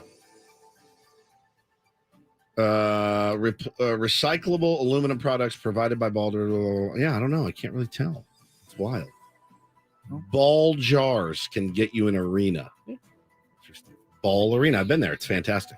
5:30 Fantastic thing. p.m. tonight. No Padres baseball. Will Woods watch any NBA? No chance. Zero. Ben, will you leave watching the Lakers to come coach the Tier 1s tonight? Ooh. Yeah. I mean, I can do that. I've got a long day here. I've got a news conference that I'm going to after the show, but I'm still planning on it, Paul. All righty. And then let's move on. Who's our tennis man? Is it the one guy? Is it Tony Bubbles? He's And our Ben, tennis yeah, guy. yeah. And Ben. Pretty big news today. Rafael Nadal, he pulled out of the French Open, and he announced that he expects next year, 2024, to be his final year. That's his jam. He had the French a Open. hip injury that's been nagging him, so he ended up pulling out of the French Open this morning, and he's been dealing with that since January, and does expect next year to be his last year. Don't watch a lot of tennis. Love to play tennis. It's been a long time, but Nadal was always my favorite. Well, certainly on the clay at the French Open. That's his I mean, jam. he dominated, but he won plenty of other Grand Slam tournaments. He's 36. He's as about well. to turn 37 next month. And Comes for everyone. I mean, dude, that sport, all the twisting and Why turning do on those they- knees. Question for you guys. He and Novak Djokovic are still tied right now, 22-22. Why 2 ahead of Roger Federer. Why do they always say, like, hey, when you get old, just enjoy playing golf and tennis? Why does golf I kind of get, but I wrench my back because I swing very hard. Very hard. Can you play? I mean, I know they do, but like, why is tennis lumped in? I'm not. When I'm 80, I'm not out there running around. Tennis requires short sprints that are not necessarily easy for but it beats older up, people. Yeah, it beats up knees why do they say, "Oh, I'm going to retire. I'm going to play tennis"? Ping pong, I get. Bro, I've told you, I played tennis in high school at like the best shape I've ever been in. And I played doubles, which is a very, very different game than singles. And 1 week, didn't have a doubles match that week. And the coach was like, hey, you know, do you want to drop down to JV and play JV? They're the other school's #1 JV player in singles. I'm like, yeah, I can get some work in this week. Sure. I'll give it a whirl. I have never been more tired in any athletic moment in my life. I was drenched. My shirt was soaked in sweat playing a 5-set match. So why would you do that at 75 years old? Like, is it just like, wee, bing, bolts? Well, I think they figured it out. And that's why they're playing pickleball now. Yeah. Like, it's like tennis, but I don't have to run so much. I can get across the court in 2 strides. Yep. Yeah. Oh, God. And then finally, big news here, gentlemen. Big news. Oscar Mayer is changing the name of the Wienermobile. Why? The Wienermobile has been around for 87 years. 87? Are they going woke? Go woke, go broke is what I heard. Well, they announced that they're changing their name Dong-mobile. from the Wienermobile to the giant Dong-mobile. The Glizzy-mobile. Glizzy's still new for me, and I just giggle every time I hear it. They're changing it to the Frank-mobile. Oh, no. And it's not because of the word wiener or anything like that. It's a marketing thing. They're promoting a new recipe that they're rolling out sometime this summer.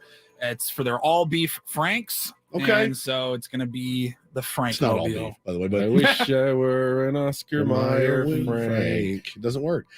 Both my kids had a hot dog yesterday at the game, and my son, 5, looked at my 2-year-old son and goes, "Enjoy that wiener, Taylor," and starts giggling. And I'm like, it never gets old. Like I still make the same jokes. It will always be funny to me. The word wiener is hysterical. I don't understand Glizzy.